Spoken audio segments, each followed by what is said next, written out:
Hey, welcome everybody to the Soul of Synth-Pop, and this is the kickoff of the third year of the Soul of Synth-Pop Spotlight Series. Many of you have been wondering where the Soul of Synth-Pop has been, and well, we're kind of coming at you a bit of a surprise tonight. And as always, now is my awesome co-host. I'm going to give her an introduction right now. One of my favorite human beings and the entire planet known as Earth from the great state of Texas. Of course, we have to say a big shout out and a very big hey to none other than May de Agua. Say hey, May. Hey, how are you doing? It's so great to be back and be doing this again. I really enjoyed doing this a few months ago, several months. I don't know, time just goes by. It's loopy for me, but I'm excited. I'm excited to be doing this again because I really enjoy it and I really enjoy you. Right on. Well, likewise. So, May, we've got a really, really special guest, somebody that I have been excited to have on as a guest for a long time. One of my very favorite artists of all time, one of my biggest musical influences of all time, and another person that, like you, is one of my absolute favorite human beings on the face of planet Earth. And May, tell us about who that is. Oh, what a coincidence. He's one of my favorite human beings too. And we like look at him getting sheepish. We have with us this evening Claude Strilio, the founding member of and remaining member of Anything Box. If you've been living under a rock, you may have missed in the 90s, late 80s, early 90s, when most of our new wave and synth pop was coming out of Europe and Australia. We started to have a couple of here and there, a couple of American synth pop bands, and Anything Box, coming out of New Jersey, was on the forefront of that new grouping of American synth pop, something completely different, and there's something remarkable about it. And he has been a long-term person in this scene, and he's has this staying power that I really admire. And also, he's an amazing visual artist as well. So, Claude. Say It's hey, we Claude, Hey, welcome. so it's weird being the fly on the wall and having people speak about you while you're sitting in the room. I'm like, We are so excited and thank you. so honored to have you join us today. And like May said, Anything Box for me, I was first introduced to the music of Anything Box back in my freshman year of college, which would have been 1990. And I heard Living in Oblivion, and I thought it was just one of the most beautiful songs I had heard. But Thank you. then at a dance club, I heard Jubilation, and that song literally changed my life and has saved my life on numerous occasions. And we'll maybe get into that a little bit later. But and then of course And when the Peace sorry, album came out, oh, just blew me away. sorry. I was gonna tell you. Remind me to tell you a story about one of the weirdest, oddest stories about jubilation that I ever heard. Right on. We'll definitely Just do that. remind me. We'll get to it. Absolutely will. So, and of course, I was also a huge fan. Again, when the Peace album came out, and I listened to that, I wore out a copy of it on cassette, and then I couldn't wait to get a copy on CD because back then, for whatever reason, I still wasn't buying a lot of CDs. But I loved a lot of the tracks still to this day. Like I Felt the Pain is one of my all-time favorite Anything Box songs. Thank And you. then it was several years. I went away after 2 years of college. I served several years as a missionary for my church for 2 years. And then when I got back, imagine my excitement to find out that you guys had released not one but two albums between 1991 and 1993. And of course, one of them never got an official release, but I remember hearing about it, saying, "Oh, there's Anything Box just completed this great album with, of all people, Gareth Jones, a guy that produced Erasure and Depeche Mode, one of my all-time favorite producers, and they recorded this album with Gareth Jones as a producer. And unfortunately, the things went bad with the record label, and they weren't able to release it. But they've got a brand new album, and it's called Hope, and they released it by themselves, and you got to hear it. It's so good. And So I went away and immediately bought Hope as soon as I found it. And it was like this gatefold version of Hope, and Yeah. I still have it. And you know, that was another album that just every song on it just spoke to me. Well, And thank you. it was so nice to see that you were still very much the anything box that I fell in love with back in 1990. And here, granted, only 3 years later, but man, what a period of being prolific, and just what a truly, in my opinion. Now I've been a lifelong synth pop fan, and as I said at the onset, you happen to be one of my biggest musical influences. And you're, in my book, you're right up there with my big ones like OMD and New Order, and you know, all of the great ones as far as synth pop is concerned. So just yeah, awesome, so awesome. I'm like, you know, trying to, you know, calm myself down because of how excited I am to have you here Well, as a thank guest. you. So Thank you so much. Those are sorry for being a really kind fanboy. words. Completely, very, very kind words. Thank you. Thank Yeah, you. yeah. So tell us, my understanding is that you've actually got something new in the works actually right now, and it's going to be coming out pretty soon. And tell us about this exciting new release.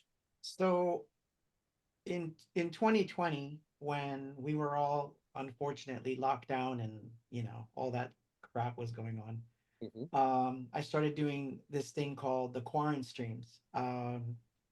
which basically had me dig out all the old demos and like just stuff from old tapes. And a couple of songs resurfaced where they were, for lack of a better word, they were like misses where we were going to record them, but then something happened and overtook them, you know? And to give you an example, like we had one that we've been playing or we've been like performing since 1986, I want to say. Yeah, 86. So since 1986, we had a song called Heaven that used to be on all our sets up until 1990. So right at the time that we were recording Peace, I wrote some new songs. I wrote Carmen, I wrote Jubilation, I wrote, gosh, what am I thinking of? I Felt the Pain. Hmm. And so it was like, well, do we put Heaven on? And I was, of course, you know how it is. The new stuff always takes over, right? So I was like, no, we'll put one of the new songs. We'll put Heaven on the second record. And then, of course, it didn't fit on the second record. Like, we didn't feel it fit. And so, Right. like, that's just an example of songs which, for whatever reason, they always got shoved to the back of the corner. Not because they were bad songs, because they're some of my favorites. It's just that is what it is. And then the other side, oh, I hope you can hear that. That's a military helicopter going over my house. They're about to abduct me any minute now. So, There you go. Here so for you. Duck and cover. right. So it basically that's what happened. Is revisiting these tracks during 2020. I started thinking, well, why not? I mean, I have the time, although it's taken me this long to release them, right? But it's like I have the time. We are locked up, so I might as well just work on them. So I started to work on these tracks, these fruitful misses, as I would call them. But I think it's turned out to be a little bit more interesting than that in the end. So it's almost done. So that's one record. And then I'm working on something completely different on the other side of it, which is, for lack of, I don't know what you'd call it, but it's a little bit more on the dark wave side.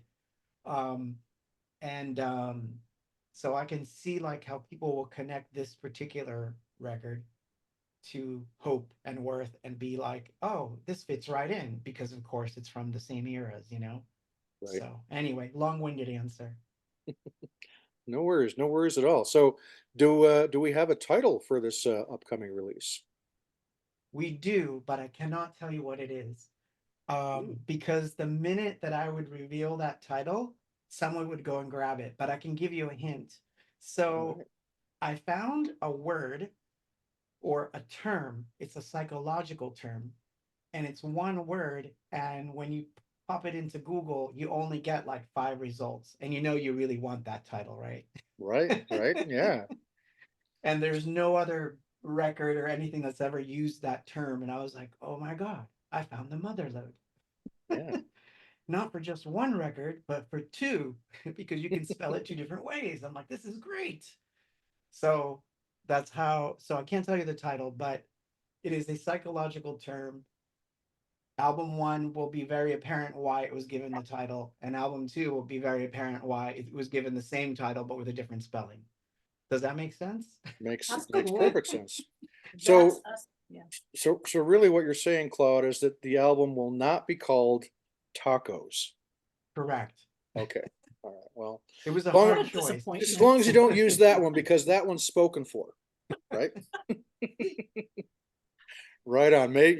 I'll let you. You're going to say something. Didn't mean to cut you off there. Oh no, I was like, what a disappointment that, it's not tacos, but but doing that Claude is saying, doing one spelling and then the other, that's so Claude. It's it really is.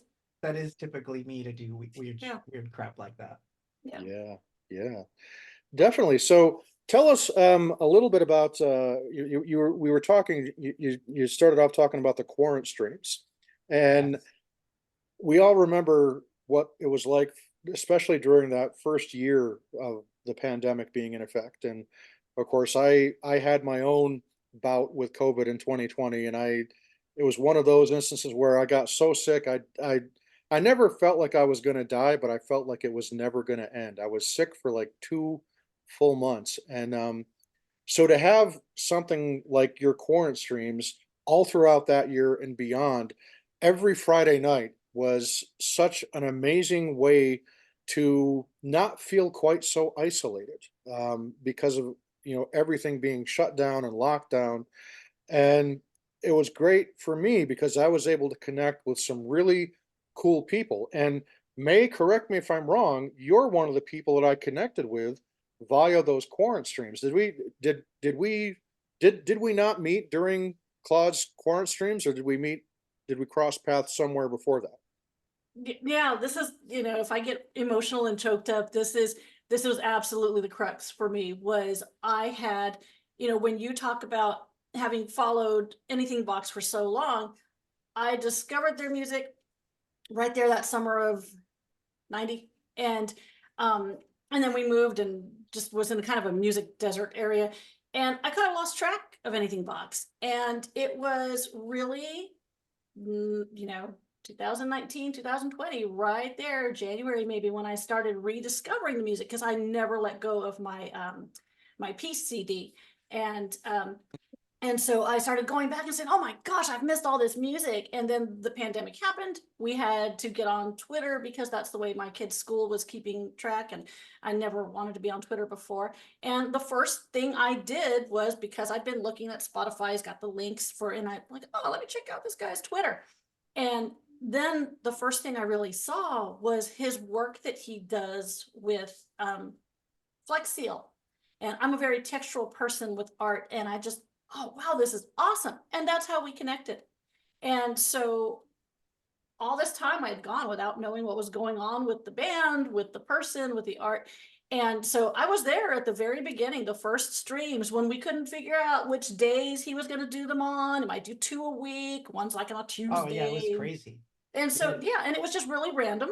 And, so then he settled on the Fridays. And then here comes Jim talking about the tribute album that he had just done. And um, that's what piqued my interest. And I said, oh, let me check out this guy's show. And that's how I met Jim. And through Jim, I met some of the best friends I have now. And Oh, so that's good.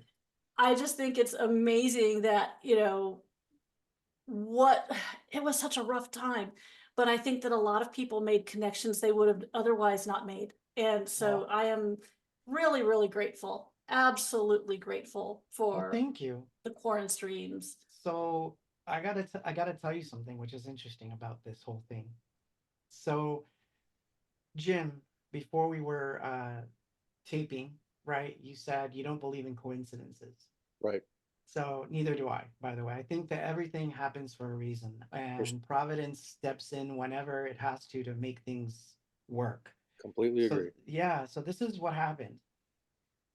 I bought my cameras in 2018, mid 2019. And the idea was I want to try doing these YouTube things. I want to do like some YouTube performances. So maybe what I'll do is I'll set up cameras around the room and then I'll just tape a performance and then I'll just put them up on YouTube. That was the goal, right? But I'd never gotten around to it. Uh, Too busy. There was a lot of stuff going on. So the cameras were all in their boxes. These weren't things that I bought for the Quarren stream specifically. They were pre-bought. They were ready to be installed and put in the room. Mhm. So that's the number one thing. It was one night of just, if you ever watched the first one, it's the funniest one ever because I think all it was it was me on the floor fixing my preamp and then saying, I turned on the cameras because I don't know what else to do tonight because I'm like I'm upset that I'm locked up. And so I might as well turn on the cameras and you guys can see what I'm doing. And then there was a tape deck that was on the ground and it was one camera. And then I thought, this is pretty cool. I think I'll set up the other cameras and they'll start figuring it out. And of course they were atrocious. I still think sometimes they're atrocious. Right. But the idea was never to like start something that was gonna be that I would do it every week. That was never the intention, but I realized really quickly that it was my own coping mechanism too, that I had to cope with the idea of I'm not going to do gigs this year at all. Like I'm not getting out of this place. Right. And it was through there that I got to meet Mai, and it's through there that I got to meet Fega, and a lot of people that I interact with on a daily basis to this day. So that's an amazing, amazing journey for me as a human. So forget the artistry part. It's just as a human being, I was like, why are these people here? Like, why do they want to listen to these old crappy tapes? Like, Yeah. like but it was funny, it was a fun way to just forget the outside world. And I tried my best not to bring the outside world with us, even though I was very opinionated about everything. Right. But I wanted to stay. It's got to be a place where no matter what their thought process is or what their belief system is or whatever their political background is, that it's just not going to get in the way. So just let it be about music, aliens, weird creatures, and oddball tapes, and Right. let's keep it to that. And then it seemed to work, and quite honestly I think that it helped me cope on one level, but it actually hurt me in another, which is my thought process got, I don't know what the word is. I got time slipped out.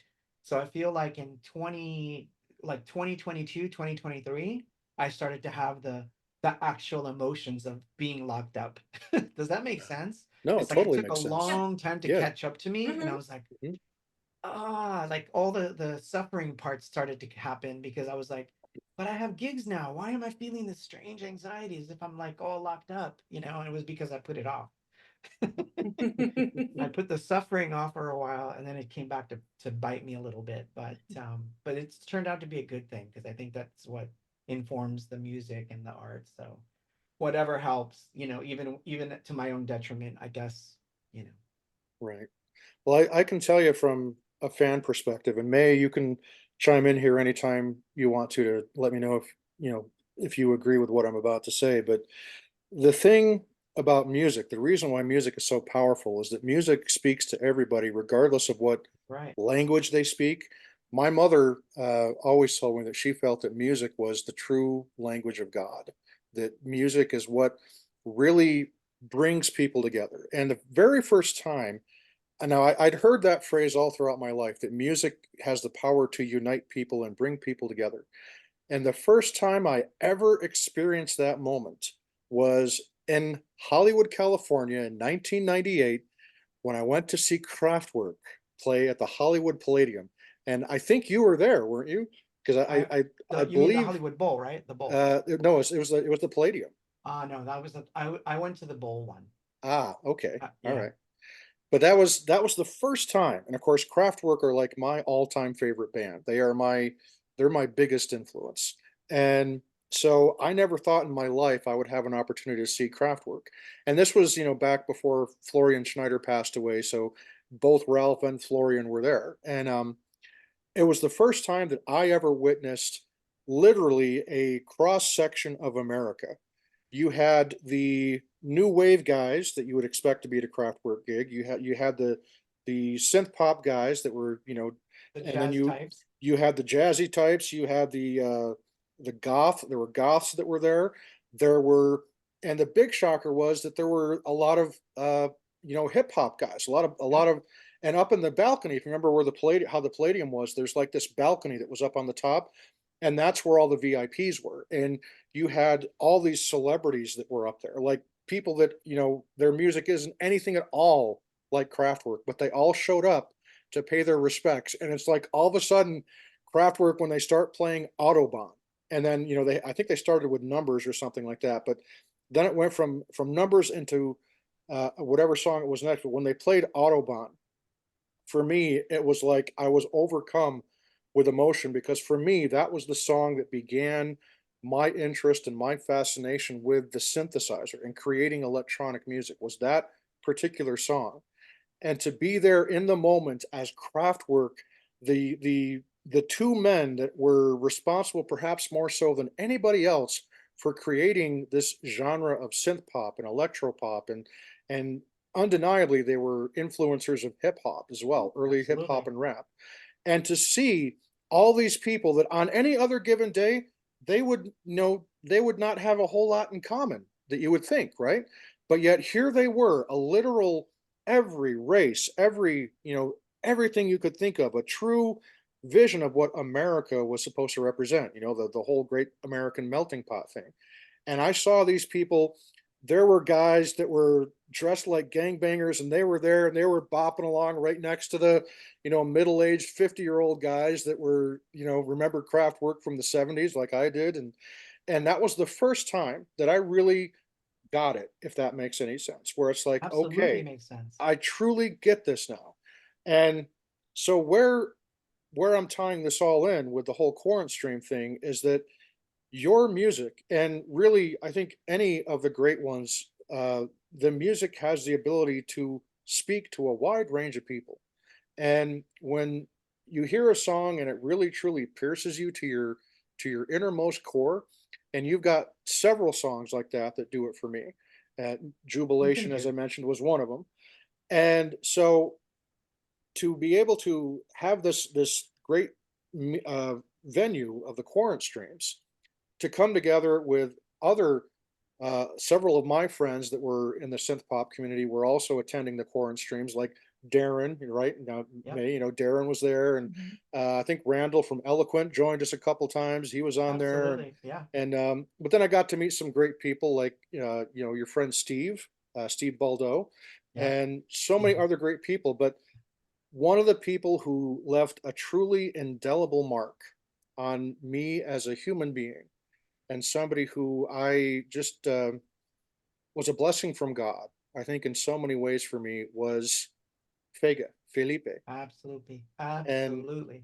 and Yeah. he was, I don't know any other way to describe it. He was, for me, he was like an angel. I mean, he really was. Absolutely, He man. was he was such a good soul. If there was ever somebody to truly demonstrate what it means to be a good human being to the core, Fega was. I cannot think of anybody else, He aside definitely from maybe was, the two man. of you that are here with me right now, that are cut from that same cloth of just being good human beings. Regardless of, when you look at people, Claude, and when the way you talk, I can tell that you truly care about being just a good person first and foremost. And your music, Thank you for that. I'm not your always a good person, but well, thank you. none of us are. I didn't say you were perfect. Yeah. Come on. Yeah. So, but yeah, sideline. I actually had this thought today that everyone has an evil side, and I thought I need to do a day where I'm just evil Claude, ooh, and people That can sounds just like hate me. fun. No, it would not be fun. Trust me. But anyway, continue. No, but that's just what the quarant streams. It was such a great way to not only escape from the isolation of the pandemic time, but it was a great way for me to meet some great friends, people Absolutely. that like May have become almost like family to me, and that's kind of how Fega was for me. Every day, so many times when I was just having a horrible day with all the drama and stuff that I had to deal with via Eminent Soul and Fega was one of those people that almost every day he would check up on me, like, hey, que onda, and just like, and it's just it was Yeah. great to and great to chat with him. I got to just have a some Zoom conversations with him a couple times, and then just to share that same interest in music and just he was So one in a million. That guy he really was. was. Well, still Still is, because he is. manages to Still is. haunt me. Yes. He manages to haunt the studio every so often, which is kind of a feat in and of itself. Right. Like I said, I'm staring right at him. He's right across the room, looking right at me. I have a picture of him that when I went to his memorial, and so I talked about this yesterday. So I'm going to bring it up. I'm going to bring up Vega for a little bit here. Absolutely. So I didn't I didn't equate the dates. I am horrible with dates. So this is like I'm the worst person with dates. I'm just going to tell you right now. Um, and that includes dating dates too. No, I'm kidding. But I'm the worst person with dates. I cannot remember birthdays. I am horrible at remembering like holidays. Um, I've actually forgotten a birthday once, so I realized I was a year older. Yeah, that really happened. Um, so I especially don't celebrate uh days when someone has passed. It's just a thing. Once it start as you get older and it starts to happen, that's the last thing you want to do because you just it's your best friends. They start to go and a lot of things happen that And I happen to have lost a really good friend during the pandemic too. Um, Talk about a soul that would have been awesome for you guys to meet. But so yesterday was the stream, and a day before, I reached out to Claudio, which is besides sharing the same name, he was Vega's bandmate.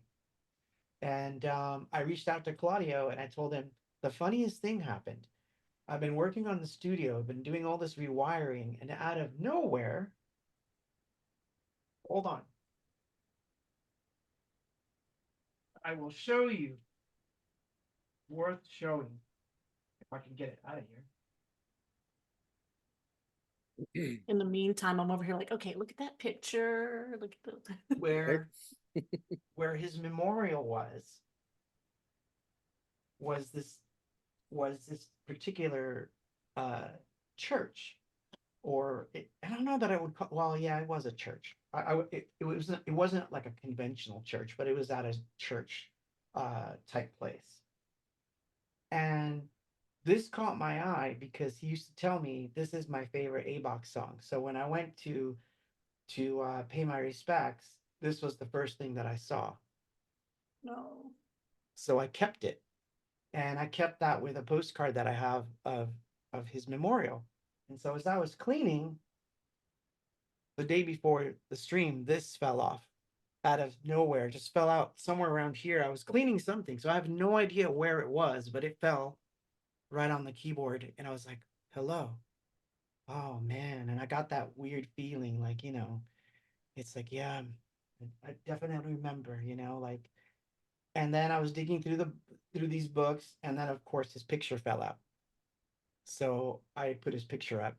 I can't take it out because it's behind plastic now, but it's sitting right over there, and it fell out like the night before the stream. So that's what I mean by there are no coincidences, Right. you know. So he's one of those people that I think ascended to a different level and gets to do more important work than the rest of us around here right now. I would Well, have we're to agree. busy, like, trying to figure out what track I should EQ, or, what song should be put out next, and, why haven't the vinyl shown up yet, that kind of stuff. Right. He's whispering like important information into people's ears for their lives to get better.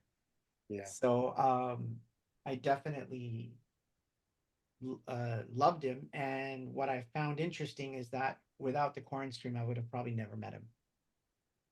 So even for me, that was a big deal. You know what I So mean? so there you go. The quorum streams, they themselves were not a coincidence, No, right? absolutely not. Absolutely. Yeah. Oh, Yeah, I absolutely feel the one same more way. thing to add. You mentioned that your mom said music is the language of God. Hmm. So rarely do I talk religion because people will go. Some people are like but Right.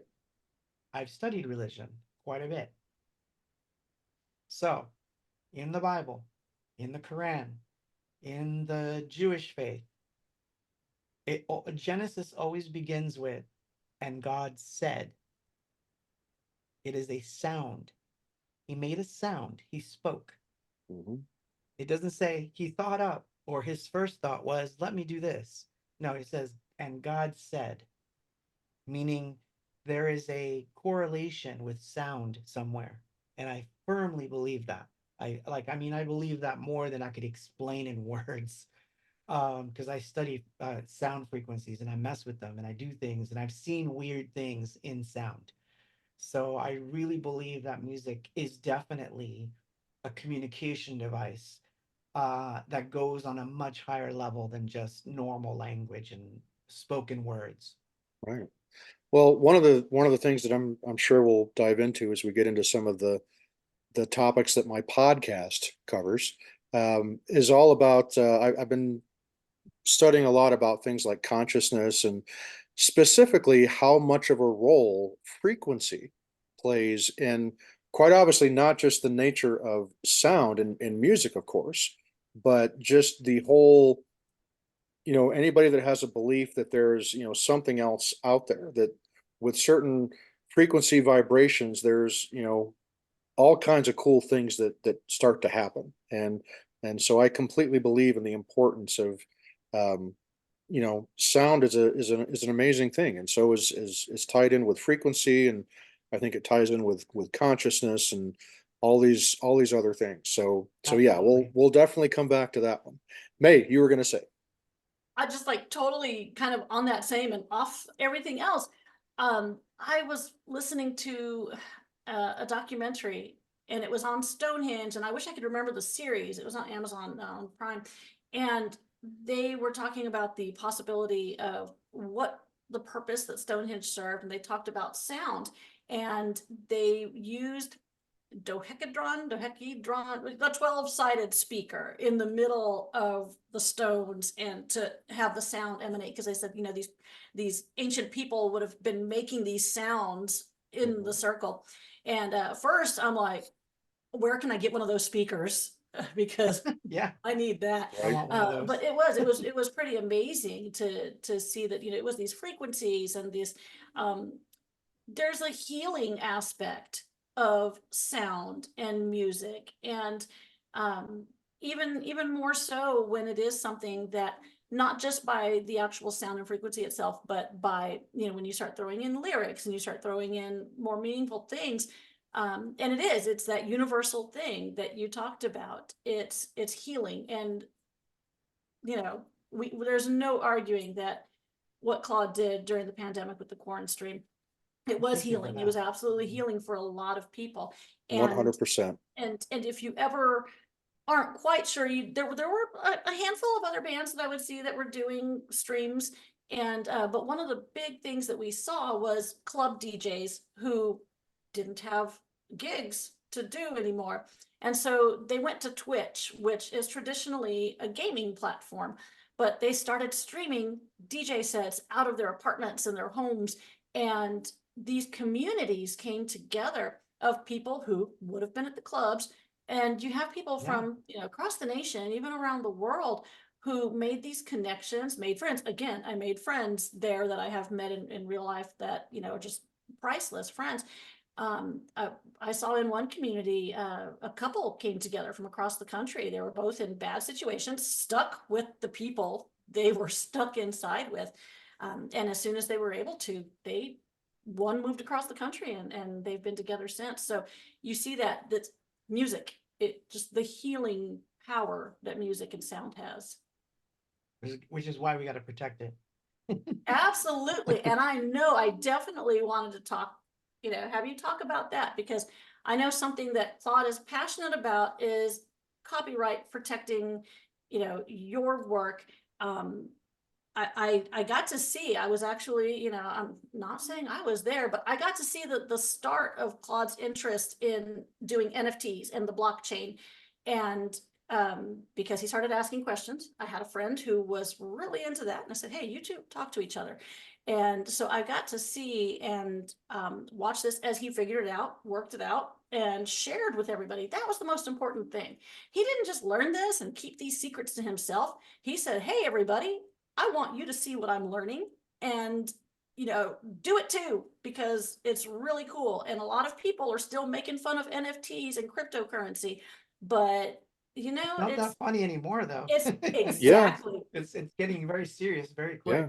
quick. Yep, absolutely. After that Coinbase site got fixed the other day, we saw the balance. It was Well, definitely no longer zero. I mean, there's some. Well, thank you for, first of all, for the compliments. Thank you for so much for that. Um, what I wanted to say as we're leading into that subject is, it's not so much like, because I had someone DM me not too long ago about why are you so worried about people stealing your work? Like nobody even does that anymore. Like, and I get it that that's not a general thing that really happens. So it's not like I'm worried about like someone stealing a lyric from me or like sampling one of my records or something. Like, I don't even care about that. The reason that I protect copyright has more to do with the idea that if there are no protections in place whatsoever, then everything's willy-nilly. And then, I mean, artists already are not getting paid enough for their work. And I don't, and let me back up. Let me be 100% here with this. I'm blessed, meaning I know that I am in this small, tiny little percentage that manages to make a living from it. So, to be honest, I don't have to worry about that as much as most people do. I don't. So, I mean, I'm being honest, but that doesn't mean I don't care, because what happens is I can see where this is going for the people that are just starting out. If they can't even get 100 fans together, that's going to be a problem. They're not going to be able to survive doing what they want to do. If they can't get club dates because no one cares about booking bands anymore because music is a dime a dozen and you can get any AI to do it, no one is going to like survive as a musician. So it's not about like sales or like, how it was when the MP3 stuff happened and, you had those bands come out. It's like, oh, we're going to sue everybody who's stealing our stuff. It's none of that. This is far different, far, far different. Um, I don't know if you know this, but the people who are working on, and you can correct if someone can correct me if I'm wrong, but I heard this only yesterday in passing, but I thought it just blew my mind, that the AI people who work on the AI algorithms for TikTok, the company that they formed is actually called Skynet. Oh Oh my my. goodness. Like literally named What for are that the reason. odds? Like, what are the odds? Like, come on. So anyway, yeah, Skynet of all things. So my my so it's not also that I'm hating on new technology. Absolutely not. I used it. I loved it. I used it recently. I like the technology. Like, give me an AI that can tell me if I have weird frequencies in the audio that need to be taken out that I can't hear and it can hear it. Absolutely. Give it to me. I'll take it. An AI that can say, hey, rather than auto tune or something, that say, look, you messed up this one line. Do you want me to fix it? Sure, go ahead, fix it. Like, I don't mind tools that are used to augment the creative process.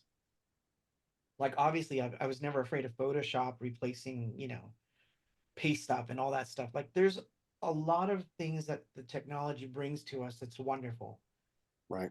but it's the enslavement slash you're going to be forced into universal basic income because there are no jobs for you to have, so therefore you have to take money from the state. Hmm. That's my number one, like, no. Two is the idea that all intellectual property belongs to the state, meaning that it's owned by AI and there's no such thing as copyright. So whatever came out of my soul, people will not necessarily know that it came from me. Like, that to me matters more than, quote, someone stealing a lyric from me. I'd rather be fighting someone in court saying that guy stole my lyrics than just try to defend myself saying I really did write that song.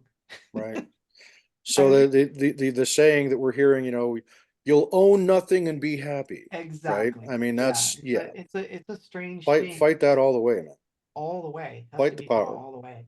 Because on the creative side, look, we're not really seeing it. People will talk about censorship. And by the way, this is a blue and red problem. This Yeah. is not a one of those things that can be said like, oh, you're just gonna be, you're far right on this issue, or you're crazy. No, this is a left issue and this is a right issue. Meaning that the minute someone thinks that what you're saying or what you're recording, note that I said recording, meaning that if you're going to sit down something in the studio or as art, and whoever's in charge decides that can't get out to the public for whatever reason, it doesn't matter if you're a, quote, leftist, or if you're a Republican or a socialist, whatever the heck you happen to call yourself. Yeah. When someone at the very top level says you can't do that, believe me that it will eventually happen to your team. You know what I mean? It's not No, like it's not, absolutely. yeah, it's It's not it's it's exclusive to this it's one this thing. push to rob you of your identity. And as an artist, Exactly. your work is it's you. You're putting a Exactly. piece of yourself out there, whether and it doesn't matter if you're a musician, if you're a poet, a lyricist, if you're a sculptor, a painter, it doesn't matter. If it's your creation, that should, intrinsically belong to you as Exactly. as And as an I should be individual. able to So decide what I do with it. Like, if I want to absolutely, give it to my children, uh after I pass, that's where it should go. If I want to make completely. it open source for the entire world, that's my choice. I don't want that Hmm. choice made for me. And so what I see a lot is these lobbyists for the AI corporations are trying to make everything open source. Now, mind you, their software really isn't that open source. They're not going to reveal the stuff that they do or how they monetize it, but they want the thing they need to be open source, which is the images, the music, people's voices, their likeness. These are Right. things that are unique to each human, and especially as a creative. So I think, yeah, I'm not with that whole like let's make all art open source. Yeah. No, that's a dead end. That's a Yeah, big dead end. The other thing is that now in the 21st century, almost every aspect of our lives is digital, right? true. And so how else are you going to be able to maintain your individual identity, your own unique, how do you maintain you in this coming, well, I wouldn't say coming, this evolving, constantly evolving digital revolution, evolution, as it were. And this the stuff that you're talking about with the cryptocurrency and having the NFTs and all that kind of stuff, that is it's here to It, stay. And we need to you need to make sure that you're savvy to it for one thing, because it's something that can prevent you in some ways from having, part of who you are and part of what you've built up throughout your life, you won't be financially or erased. otherwise, you Yeah, won't be exactly. You want something that's going to be preserved, something that if, heaven forbid, we hear about all these nightmare scenarios. And again, doesn't matter whether you're right or left. And, in the interest of full disclosure, folks, I am an independent when it comes to politics. I'm neither Republican or Democrat.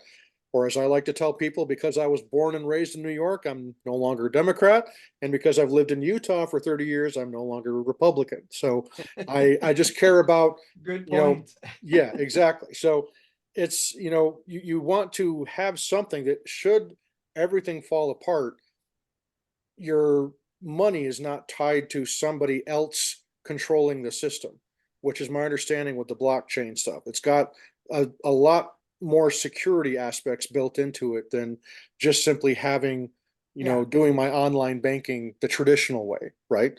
So, exactly.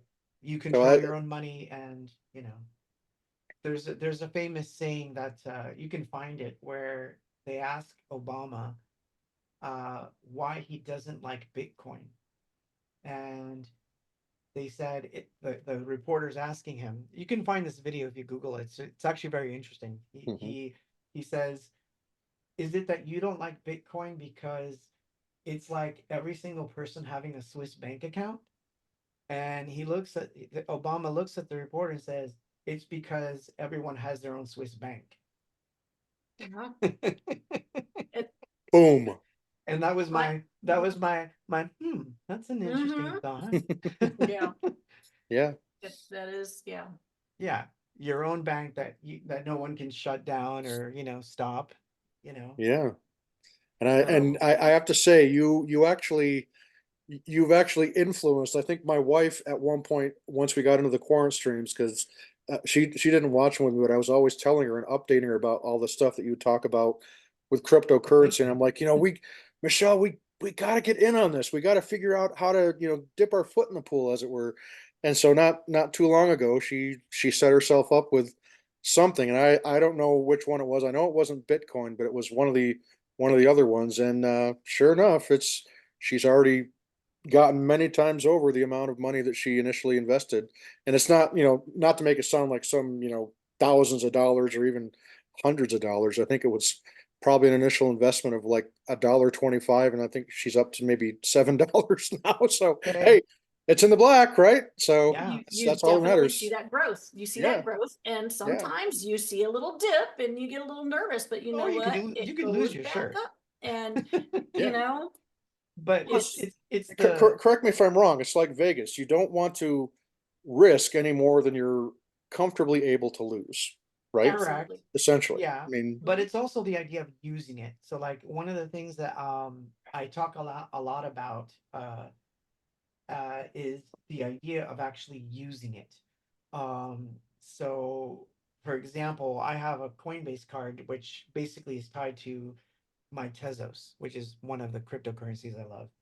And so basically, when I'm out touring and I'm using that card and I'm swiping it, I'm actually spending my crypto. I'm actually using it as money, that's fantastic. which means that I don't have to go, begging to, Wells Fargo. Like, can I travel from here to here and use this card? And you know what I mean? Like that kind of stuff. Hmm.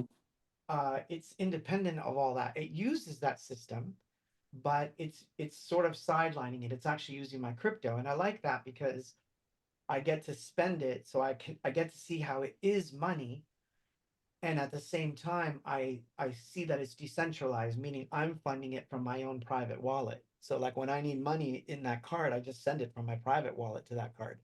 So it Yeah, is indeed the bank sending funds to the card holder, which also happens to be me. that's awesome. That's the way So to I, do I, it. I Yeah, like that, I like it yeah. quite a lot. So and So so as a sorry, and as a no, storage tool, that's also a big deal. We did a I always say we, even though it's me. I don't know. It's me and the muses, okay?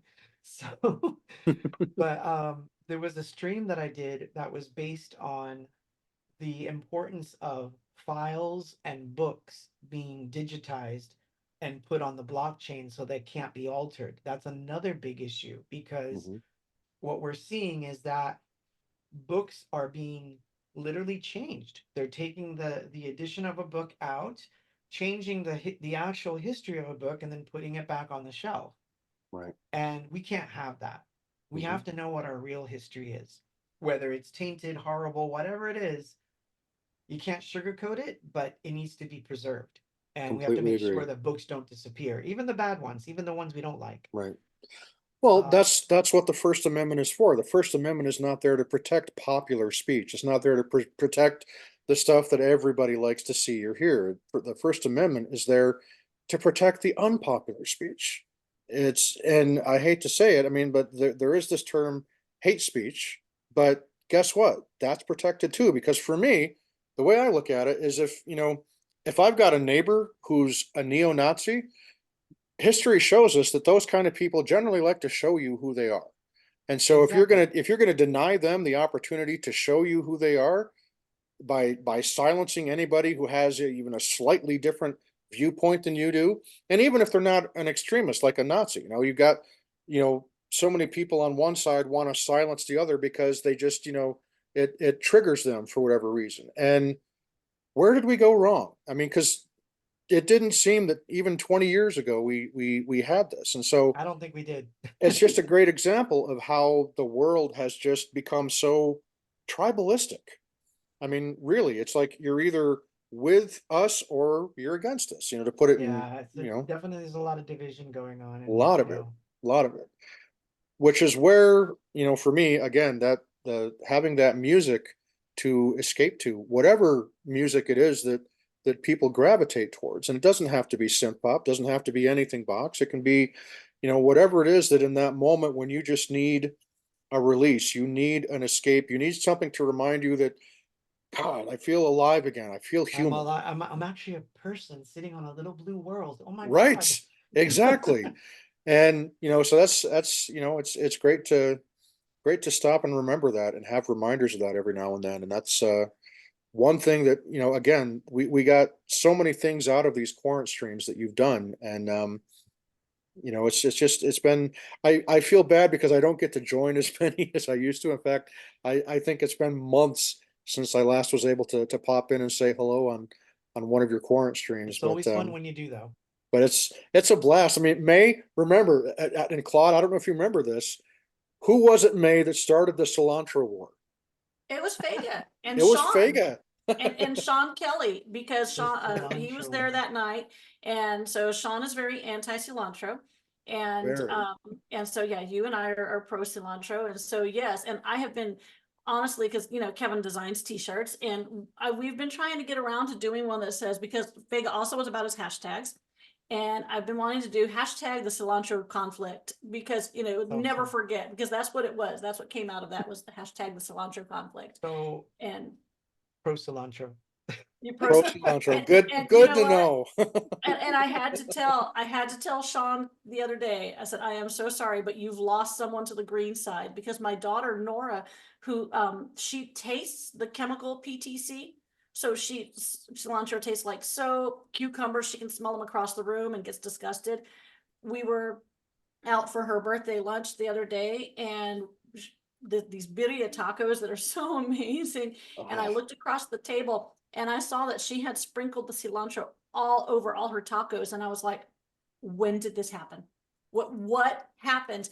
And we had a discussion about the scientific aspect of your taste buds, you lose more as you get older, so stronger flavors don't offend you as much as they did when you were younger.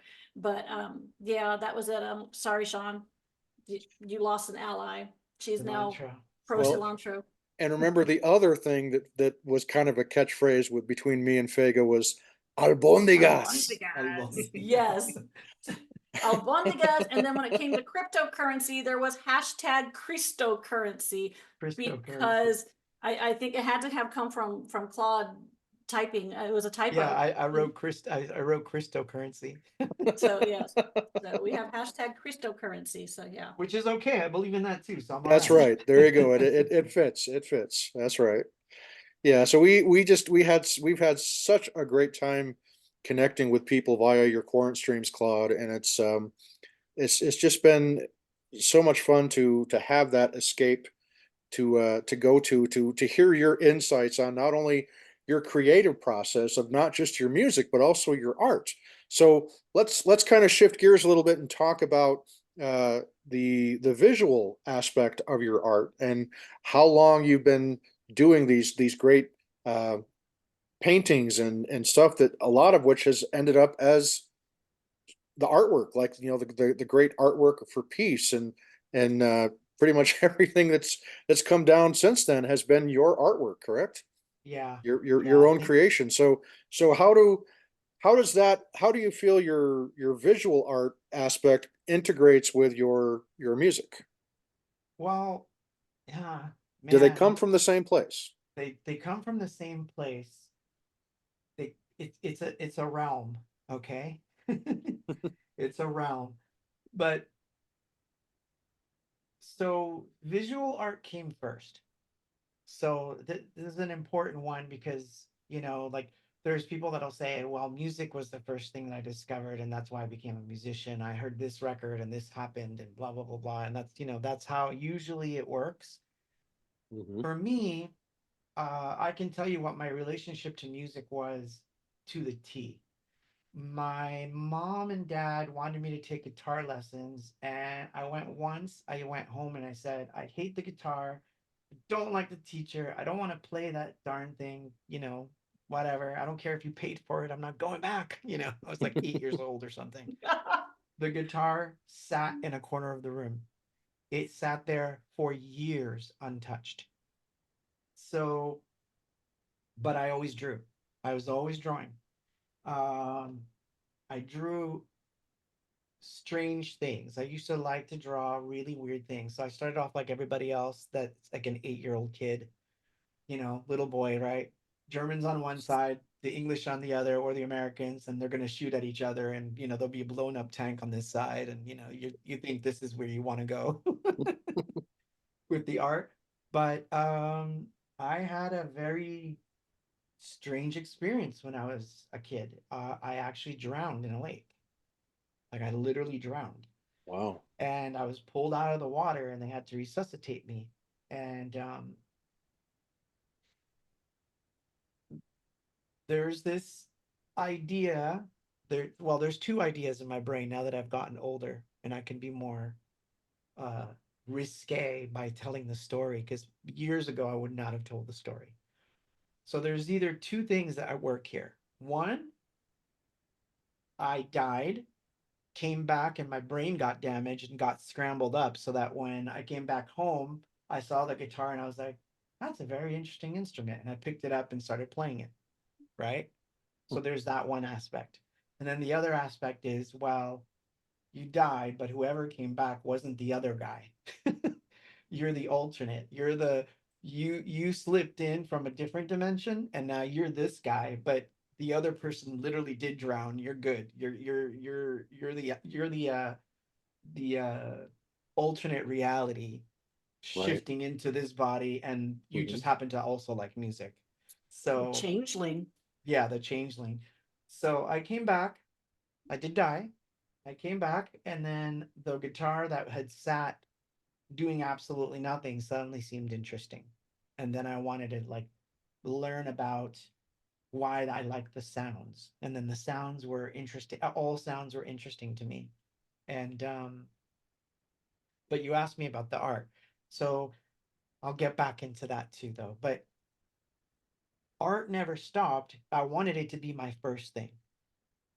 But in the early 80s just doing the gallery scene, it was just like it's pretty much like how it is today. Like you do a gallery show and you're doing a one man, two man, sometimes three-man show, and you're hoping that someone's going to buy that $2,000 painting so you can pay your rent.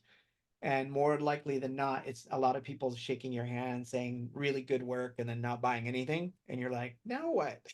Right. How will I eat? So what we discovered early on was that I was like, well, I love the gallery thing, but I want to make music too. So I'm going to make music. And then I realized that when I put a weird picture on the cover of the tapes, suddenly they would sell. So I was like, hey, that's an interesting way to do it. Then I can have the art on everything, but I don't have to do the whole like gallery thing. Like I don't have to play that game. Yeah. And I'll always, like gravitate between the two. So it's always been symbiotic since Hmm. then. And there have been times when the art actually paid for the music, which is interesting too. Um, where I can literally say the art paved the way for the next record. like in whatever way. Like I sold enough stuff that suddenly I was like, wow, I can go buy that preamp and that mixer and that whatever, thanks to that painting getting sold. Hmm. So they feed each other, and it definitely feeds me. So I will, it's become a way of processing information, if that makes sense. Yeah. So I'll process information from a visual standpoint that then will kind of dictate where the sounds are going to go. And I know that's a really strange thing to say, Hmm. because when you talk to most synthesists, they'll say, I started playing around by turning these knobs and I found these, crazy oscillator things and filter this and sorry, you're a weird. There. And, and yes, I follow that path. I'll do those things, but I'm coming from a completely different realm. Like I'm looking at it from, I just did this crazy thing. And for some reason, I'm looking at it and I'm thinking there's a lot of bass here. And so I need to open up the DAW and mess around with bass stuff. And then sure enough, they'll inform each other like, yeah, these are the lyrics. Oh, yeah, that's the look. Yeah, that's what's going to look like when it comes out. Like they talk to each other, man. So Yeah. I am, That's that's awesome to hear that they kind of emanate from the same place, internally out there. I don't know how would you describe it, like out in the ether kind of type thing that yeah, just is it something that, let me frame it this way. Is it something that finds you or something that you go looking for all the time? Do you just simply kind of wait for those moments of inspiration to just kind of come upon you, or is it something that you start out going, like maybe with through meditation or something like that? I mean, how does that well, process work for you? there's two things that I could definitely point to. And oh, I'm not wearing that shirt today, but I was gonna say, see, it says work. No, wrong shirt. Um, there are three words of the English language that I absolutely love, and I don't think I've ever said this to anyone before. Oh, So I'm gonna tell you my tacos. my three word. Yeah, I know Tac tacos is one for you, but these are my three favorite words of the English language. So love is my favorite word, period. Mhm, Ephemeral is one of my favorite words of the English language, which mhm, means short-lived, mhm. right? Right. And then the third one is work, which I know most people don't like that word, but I love that word. So for me, the word work means chasing after that which is, may not last because you love it so much. Right. And they're all going to inform each other. If you don't love it, then why are you doing something that's already short-lived to begin with, right? Like Mhm, why are you working towards that? So mhm. the three words are always floating around in my head. Like there has to be a reason why I do something. Um, but I don't need inspiration. Like I actually don't like that word because I feel that sometimes you like I've been that person where you sit and you wait for it, trying to get something done, and you just frustrate yourself for 4 hours and you realize I hated everything I just did. And you walk away from it, like, what just happened here? And I know that it's part and parcel of being an artist, right? You're gonna do those things. You're gonna hate stuff that you Right. do. The next day you love it. 3 weeks later, that which you hated now you love, and the thing that you thought was really good, you're like, like this is the way that artists are. Yeah. Um, but at one point I stopped chasing it. What I realized was that if I played with technique, it comes to me. And I find that so much more fascinating. So I set up challenges for myself all the time. It's like it could be the dumbest things, like take a walk and you're going to find a piece of driftwood. And when you find that driftwood, what's the first sentence that comes to mind? Write it down. Like I'll play a game like that with myself. And then Mhm. I'll take a walk and then sure enough, there's my driftwood, which by the way, think about that too. It's like, how do I know that I'm going to find the driftwood to begin with? Right? Right. So, in fact, I've never told this one either. So, I was driving around with my family once we were going to a comic book convention. My brother was showing at this comic convention, and we're driving, or more accurately, uh, my family member was driving. I was sitting in the passenger side, so I'm not even the driver. And I'm like, turn left right here, and they're like, what? I'm like, turn left, just turn left right here. And they're like, okay, but aren't we getting just and we're driving, and I'm like, 2 blocks. I'm like, make a right. They're like, what are you doing? I'm like, just do it, you know? And so we did this whole series of whatever. We wind up, and this is here in California. We wind up in front of a beach separated by a fence, and I get out of the car and I'm like, I'll be right back. I climb over the fence, I walk towards the beach, and I pop out this big piece of driftwood that, for whatever reason, I absolutely loved it. And I walk back to the car. I get in the car. And I'm like, yeah, I got what I needed. And they're like, what just happened? I'm like, I have no fucking idea. Don't ask. I don't know. I just know that I got an impression that I should walk, that you should drive to this direction, that I was going to find this piece of wood. And what are you going to do with it? I'm like, I'm going to draw with it. So if you look at the cover of Recovered, no, not Recovered. What am I thinking of? 19. There is a picture of birds, and there's these mountain things behind it. Those are Right. rubbings that I made with that driftwood. Oh, cool. So the cover would never have existed in its proper form if I hadn't found that. So back then I had no idea what this was, but now I love it. And I entertain it all the time. So it's like, oh, you want me to go to that coffee shop? Sure, I'll go. Have no reason to be there, but for Yeah. whatever reason, I know I'm going to come home with something, or some weird thing's going to happen, and I'm going to have stuff. Well, I'm all about paying attention to that You need to small pay little attention. voice. When that Hmm. still small The voice speaks to quiet you. voice. Yeah, the That's right. quiet, It's not the just loud one, the nope, real it's a quiet one. still small, quiet voice. Yep. Absolutely.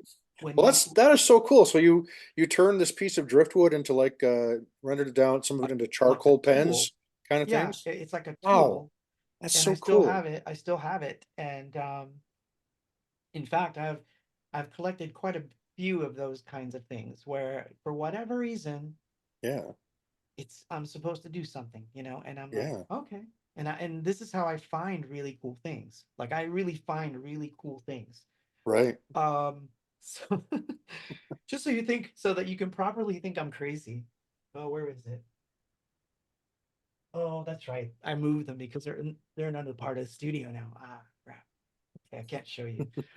But one day I was walking, and I know people are gonna say, they're like, are you sure this is not that other podcast?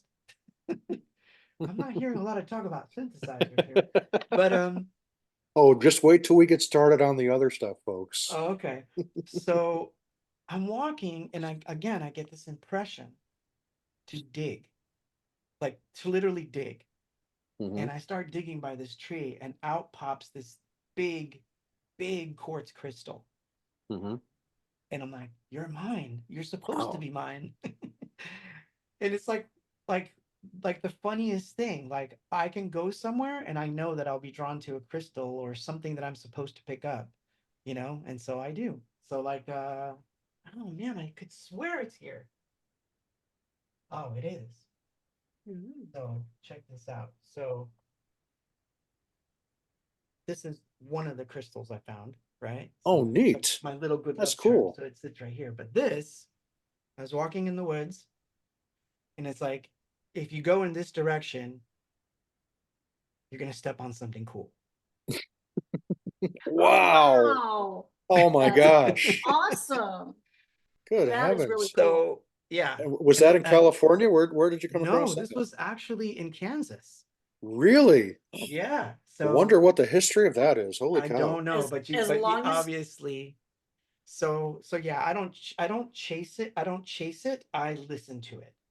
So that helps me out. So doing these little exercises, like, it could be really dumb. It's like, I wrote one in my journal today where I'm supposed to take a drum loop. So like I did this today. This was Hmm. today's little exercise that I'm probably going to do after I'm done with this. Like I like it dawned on me, if you find a song that has a drum loop in it that you did, and for whatever reason you can't recover the stems, um, put it through a stem separator that'll separate by frequency, and then maybe you'll be able to have like the kick, the snare, and the hi-hats and all that, and then recombine them later. So you'll have to try that on a drum loop. Like that's an Wow. exercise. And Hmm. so the reason why I'll do it is because it's sort of like homework, but you know it's going to happen. What's Hmm. going to happen is you're going to find a drum loop that's sitting around in your library. You can mess with it. And then from there, suddenly it's like, oh, there's a bass sound. Oh, there's a melody. Here come the lyrics, you know? Right. And that's how you don't have to chase it if you just create little challenges for yourself along the way. Because Right. life is full of inspiration. You just have to sit in a coffee shop and listen to people's conversations. Oh Right. yeah. There you go. I hear lots of interesting inspiration. I'm thinking I should Either that draw or a frustration, comic right? You strip want to of get this. up and like Exactly. Leave him, girl. Just go. But yeah, no, yeah. But yeah, um I'm pretty sure you weren't expecting that much of a weirdo out of me. But yeah, Oh, actually, I was hoping I for it. find strange ways of doing things, and it's never the it's never the way you're supposed to do it. It's always in some weird, bizarre way, and it's been that way ever since I drowned. So Right. I liken it to like I gained a superpower by drowning. Or it's somebody up there really, really likes me and like really, really, I'm very grateful. Thank yeah. you. Thank you.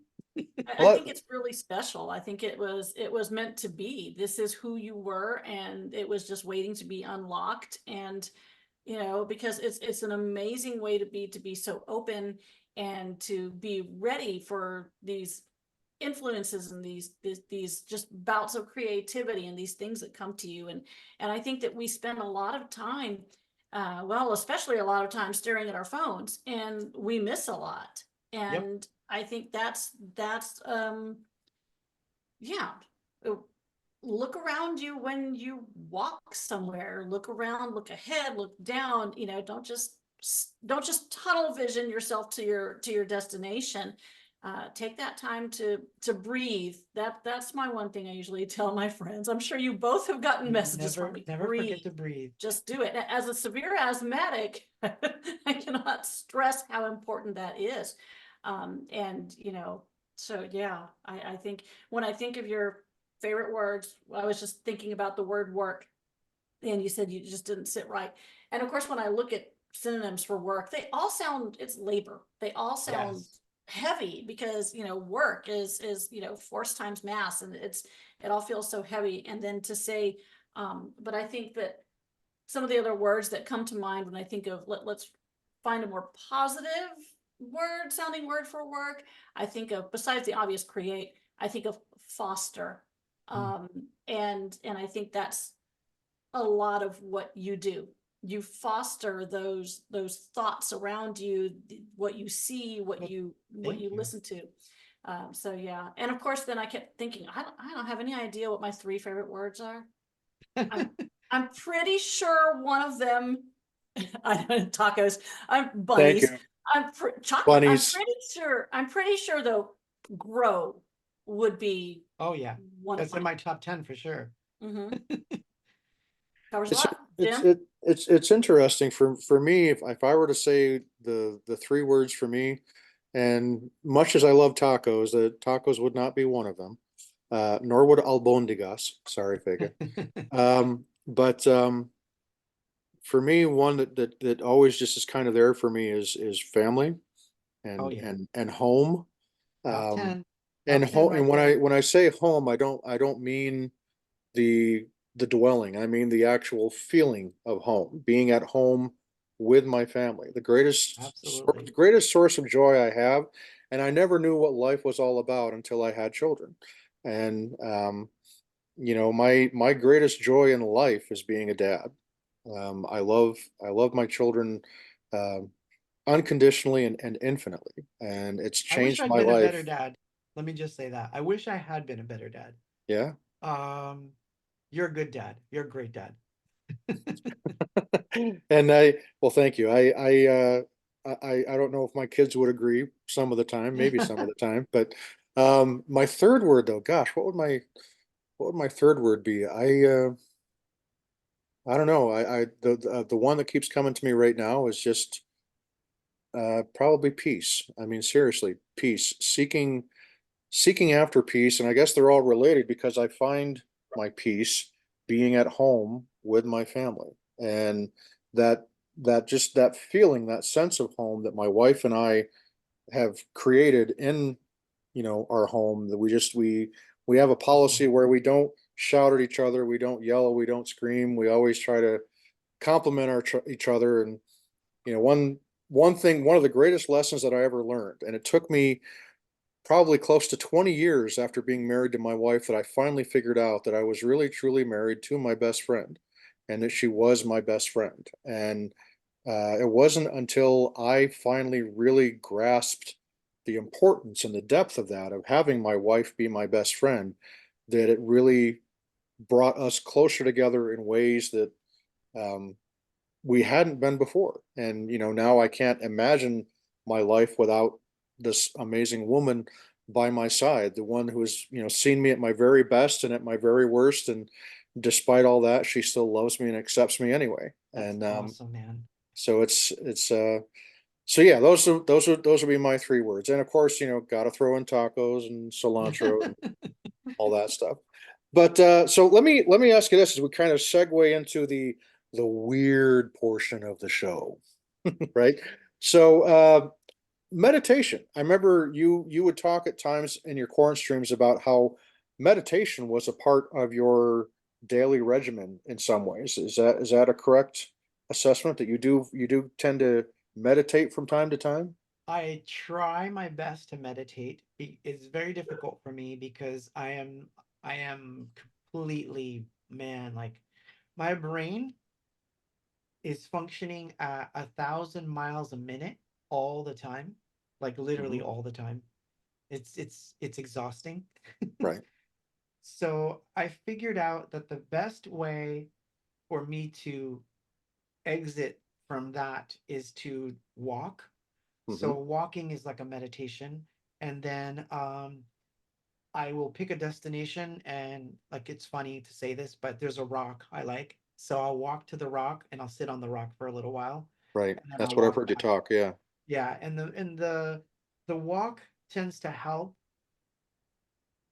tone it down a bit. Hmm. But this is going to be the funniest thing. Um, my girlfriend has two nephews that they play football, and I've gone to some of their football games, or I started to go to some of the football games. I missed the Friday ones because obviously I'm doing the stream, but I actually have started to like watching games because I don't understand them at all. I have no concept of certain sports, but for some reason the focus turns away, and I'm suddenly like, I didn't think about gigs or what needs to be done next, or where, like I'm in the moment, and I'm like able to just like sit quiet for a minute, even though there's all this stuff going on around me. Yeah. So it doesn't come easy, but I definitely endorse doing your best to meditate because it does help, and it is an amazing thing when you can be very quiet. Yeah.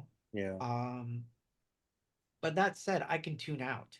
So Hmm. I have the gift of tuning out. So when I tune out, yeah, that's usually, I mean, meditation for me is like if I'm painting or if I'm like working on music, it's pretty crazy. I mean, I'm pretty lost in it. Like 5, 6 hours might go by. I've Right. done stuff where I wake up, sorry, not wake up, but it's like 12 hours later. It's like I wake up out of it and I'm like, oh, wow, I didn't eat and it's late, you know? So Yeah. creating is a sort of meditation. So that does help my brain, definitely. But Cool. as a practice, like to sit and do it, Hmm. rare. But you notice that my hands do the gesture because Right. yes, I Right. have Yeah. done Yeah. it. Yeah. Yeah, I don't, and I'm curious if you're anything like me in this regard, because I've always had this thing where ever since I was a young boy, I'm not one of these people that regardless of how tired I am, I can't just simply lay down and as soon as my head hits the pillow, I fall asleep. I literally have to think myself to To sleep sleep. because I've got so many things going Absolutely. through my mind. And, my mom was the same way and she did a lot of reading up on it. She's like, well, some people attribute it to a, overactive thyroid and others things like this. And I'm just like, well, Ma, for me, it's just a case that I just literally have all these things going through my head. Sometimes it's music, sometimes it's, trying to think of, okay, what did I accomplish today? What do I got to do tomorrow? And even sometimes when it's just not any of that, there's always something. And so whenever and I've talked to a lot of other creatives that experience that same thing, that when they get really tired, they literally, despite how the fact that their mind and their body are just I can be dead tired, exhausted, man, and I'm still they not gonna sleep. yeah, you lay down and sleep just doesn't come. But And I've before, I but it's getting easier now. It's is it? getting a little easier. Yeah. Um, and as you get older, you start to do a lot of things that in your youth you used to like make fun of your own parents about. Like, Oh yes. what are those vitamins you're taking, mom? you know? And then suddenly you're the person like, I'm Don't even seeking. say Metamucil or Yeah, I'm like, yeah, I'm we seeking out won't the go there. I'm seeking out the vitamins. But Or the it's like, oh melatonin. my God, I'm seeking out the vitamins. But it's funny, like, no, it's gotten better. Um, but yeah, I generally have to fight sleep. Like I have to like sort of get into it and start thinking about, okay, you're here. It's the pillow's nice and soft. Think about how soft the pillow is. Yep. It's warm. You're getting warm. Yeah, there you go. There you go. Maybe you'll fall asleep. No, I've got an idea. That's exactly what happens. Yeah, Oh my gosh. absolutely. Yes. And the messed Um, up part is Oh you want to man. get up, but you know that if you Yeah. uh-huh. get up, that's not going to accomplish it either. So you're Right. like, I Yeah. don't want to Yeah, turn everything on. I don't want to do that right now. It's right. 2 o'clock in the And morning. don't Just even fall think asleep. about like the notepad by your bedside so you can make notes, or even worse, the phone, because then you turn on the screen. And even if I stay up till 2, 3 making art and listening to stuff, I do the Sunday New York Times crosswords while listening to MST3K to get myself to not think about everything else I'm thinking of to fall asleep. And It's hard, man. so yeah, and that of course is it's more stimulation. Most people would tell you that's stimulation. You don't want to do that, stimulate your brain before going to bed, but that's where I have to go to get it to slow down. So Right. Totally. It's crazy. Yeah. So I I never knew how to do meditation. I mean, I'd read a lot about it, but it wasn't until this last year, and May knows about this conference that I go to every year, out in the middle of nowhere in Utah, and I'm a huge fan of Skinwalker Ranch, and I'm friends with a number of the guys that work out there, and so they had this workshop at one of the seminars that was going on at this conference that I attend, and it was a workshop to basically teach us the basics of meditation and how to get yourself into the right mind space. And the thing that blew me away the most is that I was thinking that there was all this, complicated process that I had to do to find that right quote unquote space to unlock stuff. And the thing that blew my mind the most is that I had all the tools within me already. It was a question of, as odd as this may sound, giving yourself permission to unlock certain Yep. parts of your mind, your body, your consciousness, that you go internally and you give yourself permission to open this door and unlock this door. And it was like a very profound, it was one of those life changing moments that was like a wow. And ever since then, it's made a huge difference on my life. It's made me a lot calmer, a lot more, a lot easier to just kind of let stuff roll off that would normally, being a New Yorker, Oh getting yeah. really, first What are response you for a New talking Yorker is, yeah, about? yeah, come on, let's go. Let's go. But no, it's been really good for me. And I used to love listening to you when you would talk about Well, going you out to that rock and how you would do that. And I remember thinking, I would love to be able to figure out how to have what you have when you do that. And when I finally figured out how to get into that kind of a space, it literally opened up a whole new universe to me in a very real sense. And so I want to thank so you for that. Thank oh, you you're for welcome. being You're welcome. an inspiration to try to Maybe you can help find me. something like that. So this is the problem that I have with it. So since I was 9 years old, Hmm. I used to get really horrific, I mean, horrific optical migraines where you can't even close your eyes because you still see stuff. The auras.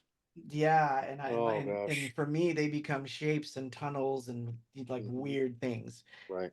So what I learned to do as a kid was if I concentrated on what I was seeing and concentrated on the darkness, which was actually a form of meditation, Hmm. I would have really interesting experiences, right? Right. And this continued well into my teens, and it got amplified to the 10th degree once I drowned, right? So that became more intense. The problem, or the challenge, as it were, is that it became so associated with it happens when I'm in pain versus regular life. Like I can lay down on the couch or something and close my eyes and I won't see a darn thing. My brain will be going and I won't be able to get into that space because my association is like, no, if I'm in that space, I'm in pain, man. But when I have a migraine, it's a complete different process. I can lay down anywhere, be in full on pain, and suddenly it's like, all right, I see them. There it is. There's the entrance. Go through. Yeah, cool. Pink. Right. I'm in Right. pink land. Okay, cool. Where are Yeah. the trees at? you know? And so like I can explore things, but I'm in pain the entire time. Right. So separating the two has been a little difficult. But like I said, the football games have kind of taken me into that weird direction where it's like, oh, I can get into the space and not think about anything, but I'm not in pain. So that's kind of cool. Yeah. So anyway, but thankfully the migraines are like not so bad anymore, but still, I still need work on that meditation. There you By the go. way, this is iced tea, not wine, Ah, no in vino, case you were huh? wondering. I'm not getting tossed. Well, I got my can of beer right here. I got the good old trusty mug root beer. So evidently I'm the lush in the group. So Ah. Ah, there you go. we got Shiner's Prickly Pear is a seasonal Oh, it's a beer. great It's beer so Ooh. though. good and That is a refreshing. great beer. And they just announced that this particular one would now be a part of their permanent offering. So All I'll right. rejoice because, they went 1 year when they didn't have it. And I was sad because I made once the best gravy from hand drippings from some venison jalapeno sausage and Shiner prickly pear. Ah, And it there you was the, go. You're gonna make me oh my hungry God, now. Ooh. foodgasm is the only Mm. Foodgasm. word I could, but yeah, so their popular builder Shiner Bock, that's an all-time thing, but this prickly pear is really great. And last year I kept buying it everywhere I could find it, and I found some two 12 packs, like all the boxes all wrinkly because it's been in the cooler and it's all moist, like on a really off month in a tiny little grocery store in Deep Ellum in Dallas. And I'm like, That's oh, those are mine. awesome. And I brought them all home, but I don't have to hoard it anymore, according to Right. Shiner. I had that first in San Antonio. Oh, you had the Shiner Bock. Ooh. Yeah, but I still loved it. It was good. It's good. I've never been a fan much for the taste of beer. I Ironically actually enough, back in the days when I did drink, I haven't had a drink since 2005, I think. So yeah, wow. Alrighty, so let's go into one more crazy subject and then we'll wrap things up here. But Claude, obviously, I have this podcast that's called The Soul of the Unexplained. And during that podcast, my co host and I, and May has been my co host on a number of occasions. Thank you very much, May. And so we talk about a lot of different things from everything from UFOs and UAPs to quite obviously Skinwalker Ranch is a big topic for me. But Big topic. we've talked about, cryptids like Bigfoot and things like that. And we have one coming up very soon about shadow people or shadow beings, kind of type thing. So what's your general belief in things? Let's say UFOs or UAPs. What do you make of the fact that kind of the whole paradigm, if you will, has shifted just since 2017 when that New York Times article came out and said that the Pentagon finally admitted, yes, UFOs are real, and they released 3 videos, which I'm sure we've all seen: the Tic Tac, the Go Fast, and the Gimbal video. And then, of course, that culminates just this last summer, where we had a gentleman by the name of David Grush who worked Yep. in one of the top secret UFO programs at the Pentagon, and he drops these big bombshells that not only has there really, in fact, been a deliberate UFO cover up since at least the 1940s up to today, but that the United States has in its possession both craft and occupants of these these craft that are of what he called a non-human origin. Now, he never said extraterrestrial, but he said non-human origin. So let's touch upon that. When they say the word non-human, does your mind automatically go to extraterrestrial, or does it also possibly, could it be interdimensional, or maybe something else entirely? What are your thoughts? It's an interesting subject all around, and man, I can go down 6 different rabbit holes just based on that question. So, for starters, um, you're right that there's been a lot more, I will say, openness of what is out there or what's come, what has been visiting us or whatever it is, right? They're talking Hmm. about it more, and there's these hints of disclosure that may be revealed, like we have occupants, we have this. It's like, let's hear it, and then it kind of gets shut down for a little while, then it comes back. And then that just makes me think of Project Bluebeam. Oh, yes. so so I think that there's a truth, and then there's a manufactured truth. Like what could this be? Hmm. You know? And it's difficult to discern because the information shifts in so many different ways, right? Hmm. The idea that someone would come out and say, for example, non-human, well, that implies a lot, Right. because if it was simply something from a different world, it's very easy to say an interplanetary being, a species from another planet, an Hmm. alien, if you will. Right. You could say it. There should be no problem saying it, because if it's just another inhabited planet, like, okay, what is it? Where is it? Tell Hmm. us where it is. What's the star system? Like, what is it?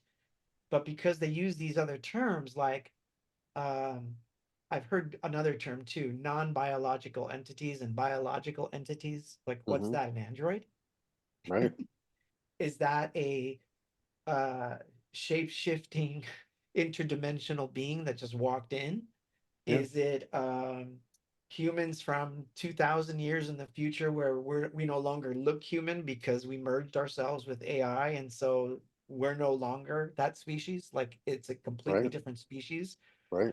Because I think that that's where it gets where the conundrums of explanation Hmm. gets interesting. Because I think the public at large, if you said, I mean, I'm talking about all folks, even like overly religious folks down to the atheist, right? If you said, okay, we've figured it out, it's from another planet, it's 5 light years away, this is the star system, they've been visiting us for a long time, they want to make contact, I don't think anyone on earth is going to panic and go crazy. I honestly don't. I Hmm. think everyone would be like, cool, are they friendly? I mean, like, that's going to be the first question. Are they friendly? You know, Right. oh yeah, they're advanced. They want to talk. I don't think anybody's going to care, especially Gen Z, who's like already alien in themselves. So I think they'll be fine with it. So Yep. you know, so I mean, it's a joke, but I, it, but I live but with a but couple but of them, but so it is yeah. funny. They probably won't care. So so I think that becomes like a, if that's what it was, it's a no duh to just come out and say it, unless you're trying to, you know, hide the technology for geopolitical reasons, meaning, you know, the Right. warmongers of the world think, ah, but we got the superpowers with them. Hmm. So we can bomb this country or that country. So we don't want to, you know, we don't want to give away the secrets here. Okay, Right. let's say that I give them that. So there's that aspect. But if you tell the public, they're us in the future where we're no longer human because we gave up all our rights and it's a robot brain basically using skin, Hmm. now you're going to cause some trouble. That is definitely going to cause trouble. That's where people would panic. Not just the religious people, um, but it would also be like the atheists. They would probably be like on the same level. It'd be like, we don't like this. We don't Yeah. want to talk to them. Why are we talking to them? How do we know that they're not leading us to the very thing that they've become? Because otherwise, if they prevent it, then Correct. they won't exist. Everything wants to preserve itself, right? Hmm. So why would we trust this? Right. So that's a conundrum if that's the case, right?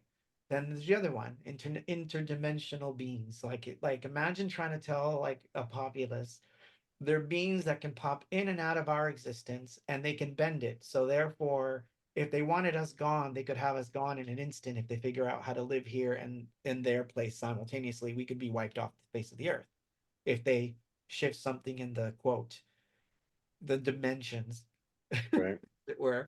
So you have this situation where, yeah, you could see worldwide panic if it isn't an alien. That's where it gets scary for me. It's like, Hmm.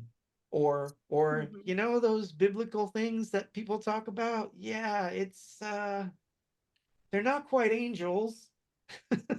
Well, that's what one of the popular theories that's been gaining traction lately has been this concept of what they call crypto-terrestrial or ultra-terrestrial, Exactly. which is a combination. Well, what it really would amount to is, if imagine there was some heretofore unknown species that is not human but is still intelligent and has the means to develop technology that has been here on Earth the entire time we have, and may have even predated our existence on this planet as That's Homo scary. sapiens. And so there's a belief that that's what some of these might be, is that maybe they're not necessarily from, some great distance, like visiting from Zeta Reticuli or something like that, but instead they're a lot closer, and they've actually always been native to this planet, which is why there's been accounts of these strange craft doing these amazing maneuvers all throughout history. And History. it Yeah. goes back, like you said, to biblical times. You can see accounts of it in the ancient Hindu scriptures and in the accounts of Native Americans on the petroglyphs all over the western and southwestern Exactly. United States. Which So, begs the question then though, if this is the creator species, meaning, yeah, we messed around with your DNA to make you so that you could be slaves for us in the right, mines and do all this crazy stuff, and then we kind of just receded into the background to watch our creation. exactly. That doesn't sit really well with me though, like because then that means, yeah, we're the masters, and you guys are like little ants to us, and this is where we're at. You know, like that. I could Yeah, see that being a panic button yeah, because no country in the world would be able to do anything about it. It's like right. your nukes just won't work. It's Yeah, like you can't fire them at us; they just won't work. yeah.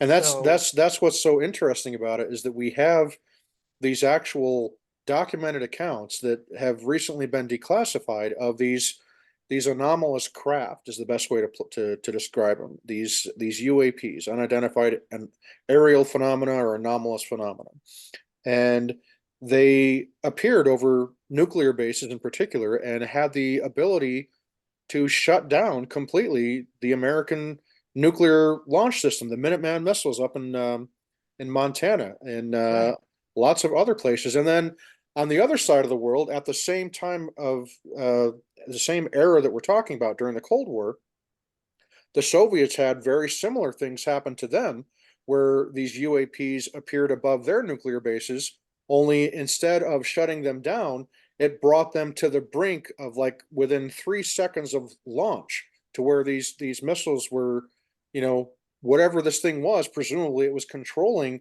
the actual launch sequence of these intercontinental ballistic missiles that the Soviets had aimed right at us. And at the very last second, they, shut down, as if to say, yeah, who's in charge really? That Yeah. kind of, it was Well, like think a about it. And thank goodness, I'm going to say it like this. Thank goodness that they don't seem hell bent on destroying us, because it would be so easy, right? It's like, right, let's just do a little sequence here so that China fires on this, and this is going to fire on that, and this is going to fire on this. Though after they're all blown up, we'll figure out like who we're eating and whatnot. Who's dinner, who's pro cilantro human We're here. good with cilantro.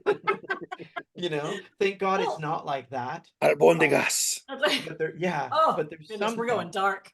There's Or at least I am. something a little bit odd about it though when you get into things like Project Bluebeam and things of that nature, where you know how much of an orchestration is there, and could it be just appropriation of something that was here all along? Because what if it's a Right, natural thing? Like, what if it's a exactly, natural phenomenon? Like, exactly. what if it's some weird species that just happens to be able to fly like that, and it's a living thing? Well, and that's what was so interesting about that movie Nope, right? Yep, The exactly. the the the UFO in that was, it A turns out, living was an thing. actual living creature, and that's another aspect of it. And you also kind of got to wonder, why is there a fascination with nuclear weapons? Well, think of it this way. This is something that I heard in a lecture one time while I was out at one of these conferences, and that is, go back to when they were doing the Trinity test for the atomic bomb in New Mexico, and that was when there was apparently the first sighting of these UFOs were appearing as those atomic bombs when were being detonated at the test sites down there. And so it's like, imagine if you are an interstellar or interdimensional race and you're technologically advanced, and all of a sudden this nuclear explosion happens. We know what kind of damage a nuclear explosion does in our world, but what kind of havoc would that nuclear explosion be causing in another dimension or a parallel dimension? What kind of untold horrors that we can't see because we don't have the senses and the perception to be able to see what's going on in one of these, call it what you will, a multiverse or parallel universe, or just simply another dimension, a place that occupies the same space that we are, but it still exists apart from where we are, where we can't see them, but maybe they live on a higher dimension, so they theoretically could see what we do and what we're all about. But it's like, Or maybe we opened the portal when we blew up, when we did the test. exactly. It's like all of a sudden, oh, the natives have found gunpowder, kind of type thing. Exactly. Mhm. So it's really, these are some of the things that keep me awake at night, thinking about all these rabbit holes. Speaking of rabbit holes, I'll tell you right now, if I wasn't already like doing the work that I do just to maintain a career in music and art, I would probably be a UFO hunter. I would be like going trying to right, find that stuff, man. I would be right doing on. it all the time. So, I mean, I try to do it on a small scale. Like every time I do a road trip or something, I'm like always looking. I'm always looking. Have you ever been out to Area 51 I got as in Nevada? close. I got as close as I could get. But no, no. I drove out to um, Rachel, yeah, yeah, Rachel, Nevada. yeah, Rachel, Nevada. I Cool. got that far, and then I went to Roswell Oh, to check wow. out Roswell for a little while, and then but I didn't see anything. It's Right. always when you're not expecting it that you see stuff, you Yeah. know. Well, have Um, you watched the Secret of Skinwalker Ranch docuseries on the History Channel at all? it I don't. I know it's gonna sound really weird. I don't get the channel, but every time I'm out on the road, I always do it. I always watch it. So one of the really interesting things, and May knows this because her and May and her husband watch the show, and there's like this last season they had this bit where they were launching rockets up through this area of the ranch called the Triangle, which is where a lot of the anomalous phenomena occurs out there at the ranch. And correct me if I'm wrong, May, but what happens is in this one episode, you see they're launching a rocket. It goes up it gets up to about 30 some odd feet and just explodes. And they have these high speed cameras, like these really, really ultra high speed cameras that are designed to film, stuff that the regular eye can't see. And what we end up seeing is that as this rocket is going up and gets up at about 31 feet or so, this object that is completely invisible to the naked eye, just like the smoke from the rocket engine that was destroyed, it gets zapped, seemingly zapped by some invisible ray kind of type thing. And then as the smoke kind of permeates upward, it shows the outline of this indescribable object that is just focused and centered right there above, roughly 30 some odd feet above the ground. And then the really trippy thing happens. There is a Chinook helicopter that flies in on the ranch within about 10 minutes after that incident happens. And the docuseries cameras are filming and showing the helicopter going across where this object is in the sky that's completely invisible to the eye. The helicopter disappears and then reappears 3 seconds later on the other side of where this object is. And this is all caught on the docuseries, on the camera. And getting to talk with the guys that work out there at the ranch, they're like, this really did happen because it's not a scripted show. They don't. It's not like a lot of reality TV shows. What do they think it is? Like, what do They themselves? honestly they have no No idea. idea. I mean, it could be any one of a number of things. They see a little bit of everything. They see there's been instances where UAPs appear in the sky and then will disappear. It's like they're going into these invisible portals. They'll materialize and then just disappear just like that. Well, Um, I'm certain they're doors. I'm certain that there are doors. It seems And like, to me, it seems like they're portals. They're yeah, yeah, portals. They're rips in yeah, this dimension. They come in, they come out. They show when they show the orbs going into the mountain yeah, and disappearing, but then coming out. All of a sudden yeah. this orb appears on the ground next to there. Like, Disappearing into a mesa of solid mhm, rock, going in the yeah, top and then coming out the bottom in a different trajectory. The same, and yeah, presumably and the you can same see, object. yeah, Yeah, and you can see it's like it followed a path, but that part where it's in, goes towards the mountain, it's missing. And so it's really fascinating. And what I really think is funny is earlier when when Claude was talking about if it could be future hybrid AI humans coming, uh the thing that I thought was just really funny that made me laugh was he says, people would be like, no, we don't want to talk to you. And I thought, you already are. How do you think they're developing right now? right. And it's one of those things where you're participating in it when you utilize, chat GPTs, when you play with the AI art prompts and create six-fingered people at Thanksgiving tables. And or when you volunteer to put stuff in your head. exactly. And so it's one of those things that you said that, of course, you've got these biblical predictions, and you say, well, they don't turn out to be angels. No, they're demons. They're demons of our own making. Is what it is. Exactly. Is the complacency, Yeah. and I think that there are people who are overly afraid of AI because they generalize. They think of the Chat GPT. They think of the art. Because I was talking to someone who said, hey, there's this AI chat thing, and I said, it's harmless, but be aware that it is collecting data, whether it's Mhm. just learning how to communicate better with you, or it's just improving the ads that you see in your feed.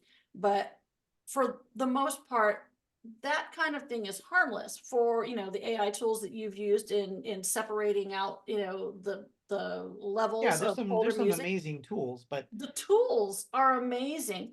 But some of the things that people get complacent about, then of course we have talked once before about the AI banking, where it's like, hey, why don't you, invest here? I can do this for you. Go ahead and give me permission.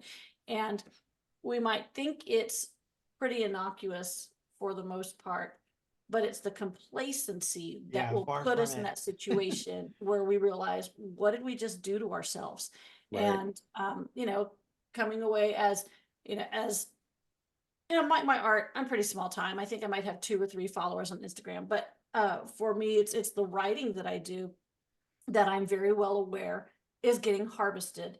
And one time on one of Claude's streams, we did call-ins, and I was talking to him, and I said, it feels kind of discouraging sometimes that a friend had um, fed his song, got some AI review out of it, and we already picked up that it had shades of my style in it. And I said, well, of course, because I've done reviews on that band, I've used particular words, and it's out there. It's being harvested and it's being regurgitated. And, Yeah. we've also talked about the point where we're going to have to put a stamp on our art and our writing that says certified organic. And Or to say you can't scrape it. yeah, Yeah, and so yeah, it feels discouraging, but I know that time Claude had said, "Don't stop," no, it's you gotta you still gotta do it because it's your Yeah. soul to do it. But Yeah. yeah, yeah, it's a strange thing, especially if if that's our future. I it's mean, it's so we bleak. Well, it's you remember it's better we get a handle on it now. you've got this whole school of people that want to bring about what they call the singularity, right? Which is the actual merging of humans with technology. Basically, in fact, May, I shared a Facebook article on it about a week or two ago about Neuralink, this thing that Elon Musk is pushing, where they're literally implanting a chip and it's going to become like something straight out of the Matrix, where you can conceivably learn all these new things that will immediately go right into your brain, and it's like you want to learn Russian today. Okay, you download it, and next thing you know, it's like "Здравствуйте, как вы поживаете сегодня? Yeah. Холодная погода." There was a Stargate SG-1 episode about this. Pay Right? attention to that show. Yeah, Exactly. exactly. Yeah, and So, Yeah, well, it's also the idea that I mean, the appeal is always going to be convenience. You can learn new things, and of course, that's wonderful. But by the same token, there's the state going, all right, send them a message that they all have to obey this, blah, blah, blah, blah, blah, and they're not going to talk against blah, blah, blah, blah. And this is the new thing. And then everyone's mhm, like, yep, okay. yep, Like, so that the danger is always in the bad side of how it can be used, mhm. you know? So to me, that's where I kind of It's draw the it's line. it's when it becomes weaponized, and there's always a possibility that no matter, like you said, May, no matter how innocuous it is, it can still be weaponized if somebody has the design and desire to do that, to use it as a tool to subjugate and to pacify, that kind of thing. So I Yeah. think that's a very, very valid and very real concern to Like if have. someone said to me, choose, right? Like if someone said to me, all right, choose, you get this amazing engineer that can out engineer any engineer on earth and will listen to you and you can tell it like what you want it to do. And if you wanted to try to invent a new synth, you could just tell it what to do and it'll code it. You can have all that, right? But you'll have to give up your liberty. I'll be like, well, sorry, I guess I'll have to go back to books and studying and Hmm. like, all the Yep. crap.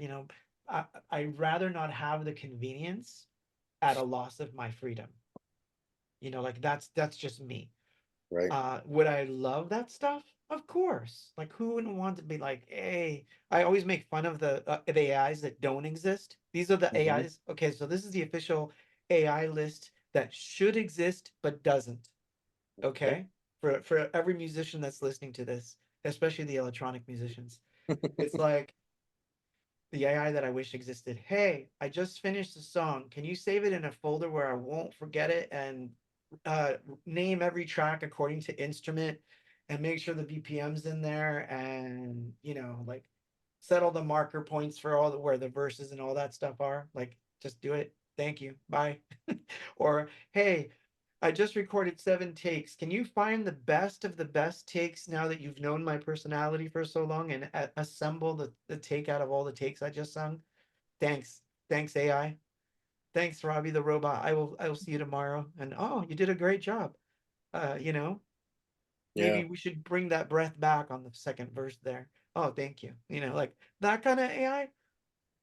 I've been wanting that forever. I'm like, can you record me? That's an even better one. Can you just record me tonight so I can just do takes, but you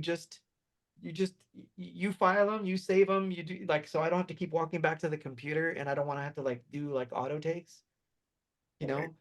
Can you be Mhm. my psychologist and tell me that the take was pretty good when it really is, and tell me like, and because you're an AI and you can't hurt my feelings, you can say, you could have done a lot better.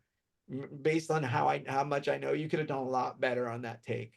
Just do it Yeah. again. All right, AI, I'll do it again. Yeah. Like, those are the eyes that I wish would exist, Mhm.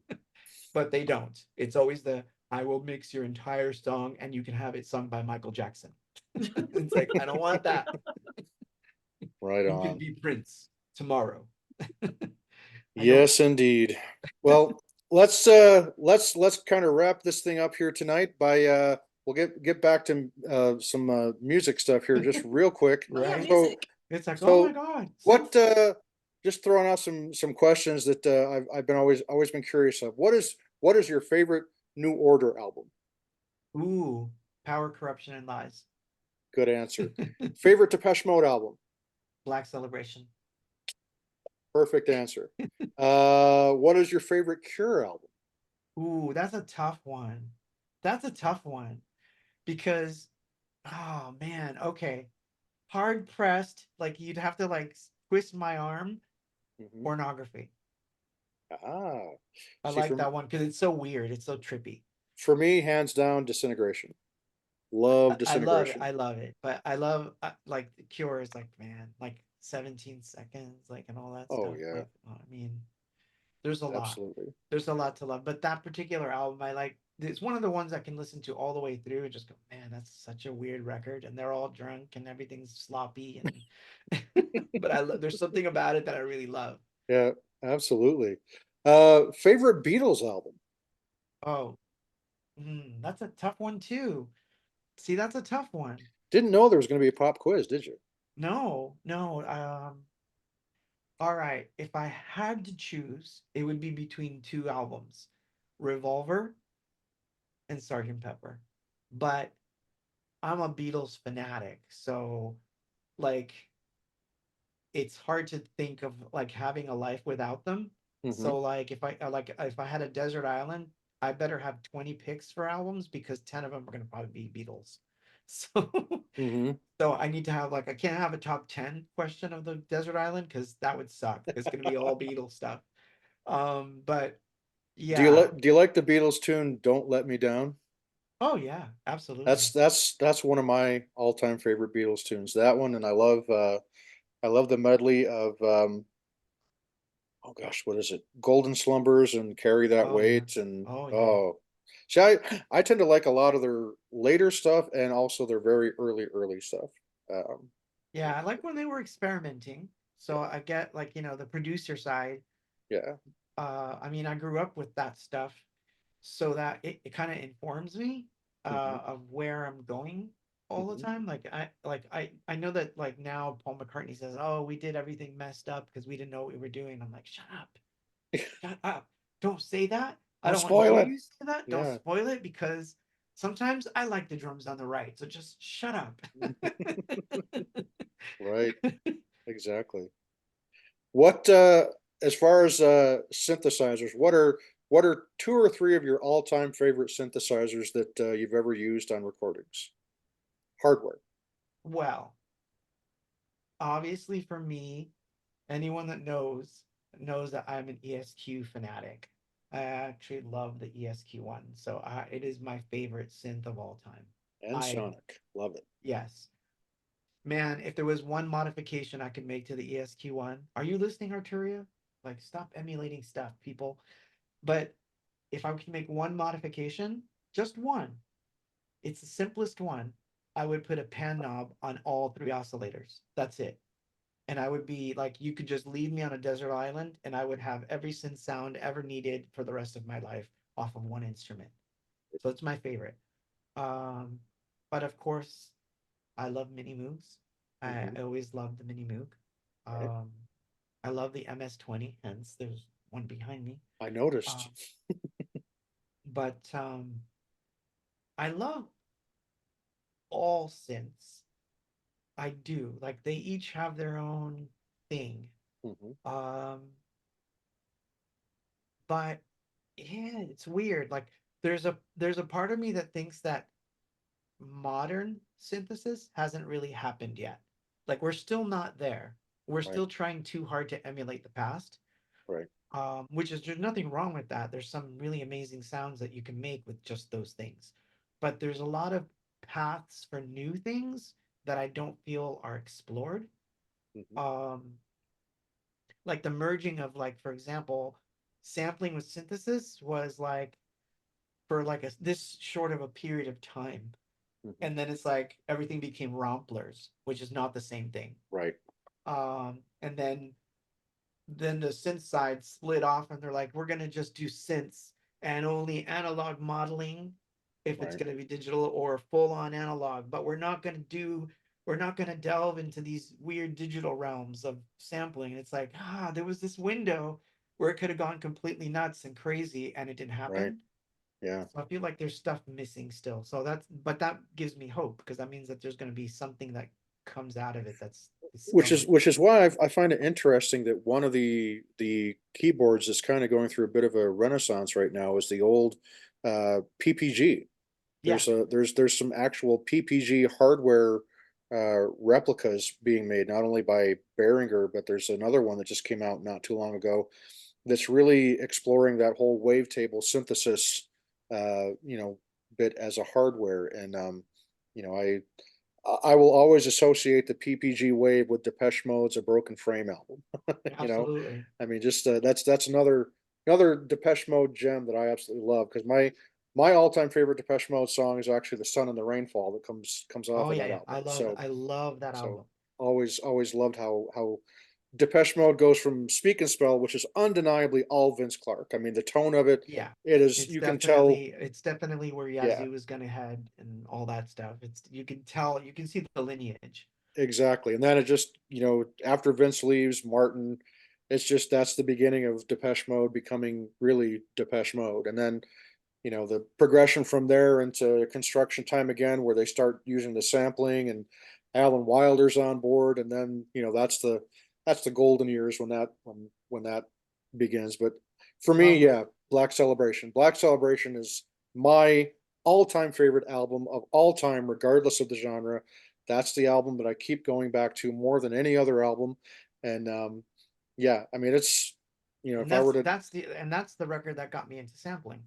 That was yeah, the record that literally got me into sampling yeah, because I thought like, how are they making these things? Like, how are they hmm, making these sounds? yeah, Because I've got two keyboards and they're they're stocked, but I can't get what they're doing. Like, what is happening here? hmm, And there's something about the way that things were processed or the way things were done hmm, that I find very interesting. yeah. But Well, since those that, so now look, since that don't exist, that should exist. So I'm gonna give you the synth that doesn't we exist. we we we don't have any more sampling keyboards. You know, I I Right. So I we don't have remember yeah. I remember the day. I mean, I always had because I first learned about sequencing and sampling. Sean Kelly had an emulator too, and so Great one. that's what I learned how to about sampling and sequencing was on his emulator 2 and his Alesis MMT8 sequencer. And he had a Yamaha DX7S that he MIDI'd up to it. That was just it was like a dreamland for me to be able to spend time on those. And then his bandmate had an Emax SE by Emu, which is what Depeche Mode were actually using. From like '88 to what was it, like '90? I think from '88 to '98. Every time Depeche played live, they were using Emaxs and Emax 2s. And so I always gravitated towards sampling keyboards. I always had either an emulator or an Ensoniq ASR or an Ensoniq EPS. Um, Ironically enough, for whatever reason, I never got into the Akai equipment for sampling, like the S series, and I really hated the Roland samplers. Yeah, I didn't like them either. Roland were trash I got samplers. to I got an S I had an S50 for a while from Akai, Hmm. and we used the 900 on Worth. Right. I definitely remember that. But yeah, I know I was never an Akai, except with the exception being the MPC. That's a different animal though. I don't consider that an Akai thing. I think that's a Lin, Roger Lin thing. Yeah. But so here's the synths that don't exist. So using AI, because AI would be really good at this, um, you would have the sound source would be anything you want. So it could be whether it's analog synthesis or digital synthesis or sample or whatever it is. But what I love is the phone apps that treat visuals with, for lack of a better term, instead of having presets for, let's say, bass, pads, and all that stuff, you would have presets for the algorithmic path that the audio would take. So to Like kind of envelope generators and to filters kind of kind of say it things. like this, like when you take a photo with your phone, right? Hmm. And on Instagram, you go through like all these filters that basically model old different types of film. Hmm. And you get like, wow, that looks like a 1960s with scratches on it. That looks like a black and white, like, done this way. That looks like a Technicolor, right? So Hmm. you have these apps that do these filters on stuff, and then you have more. I tend to collect these apps now because I use them for my art, where you basically go through algorithms of like glitch this and then blur it, then reglitch it, then do this, take that element out of it, take all the red out, do this, like, and it just keeps morphing the picture into something that it's not recognizable in any way, shape, or form from what you started off with. Hmm.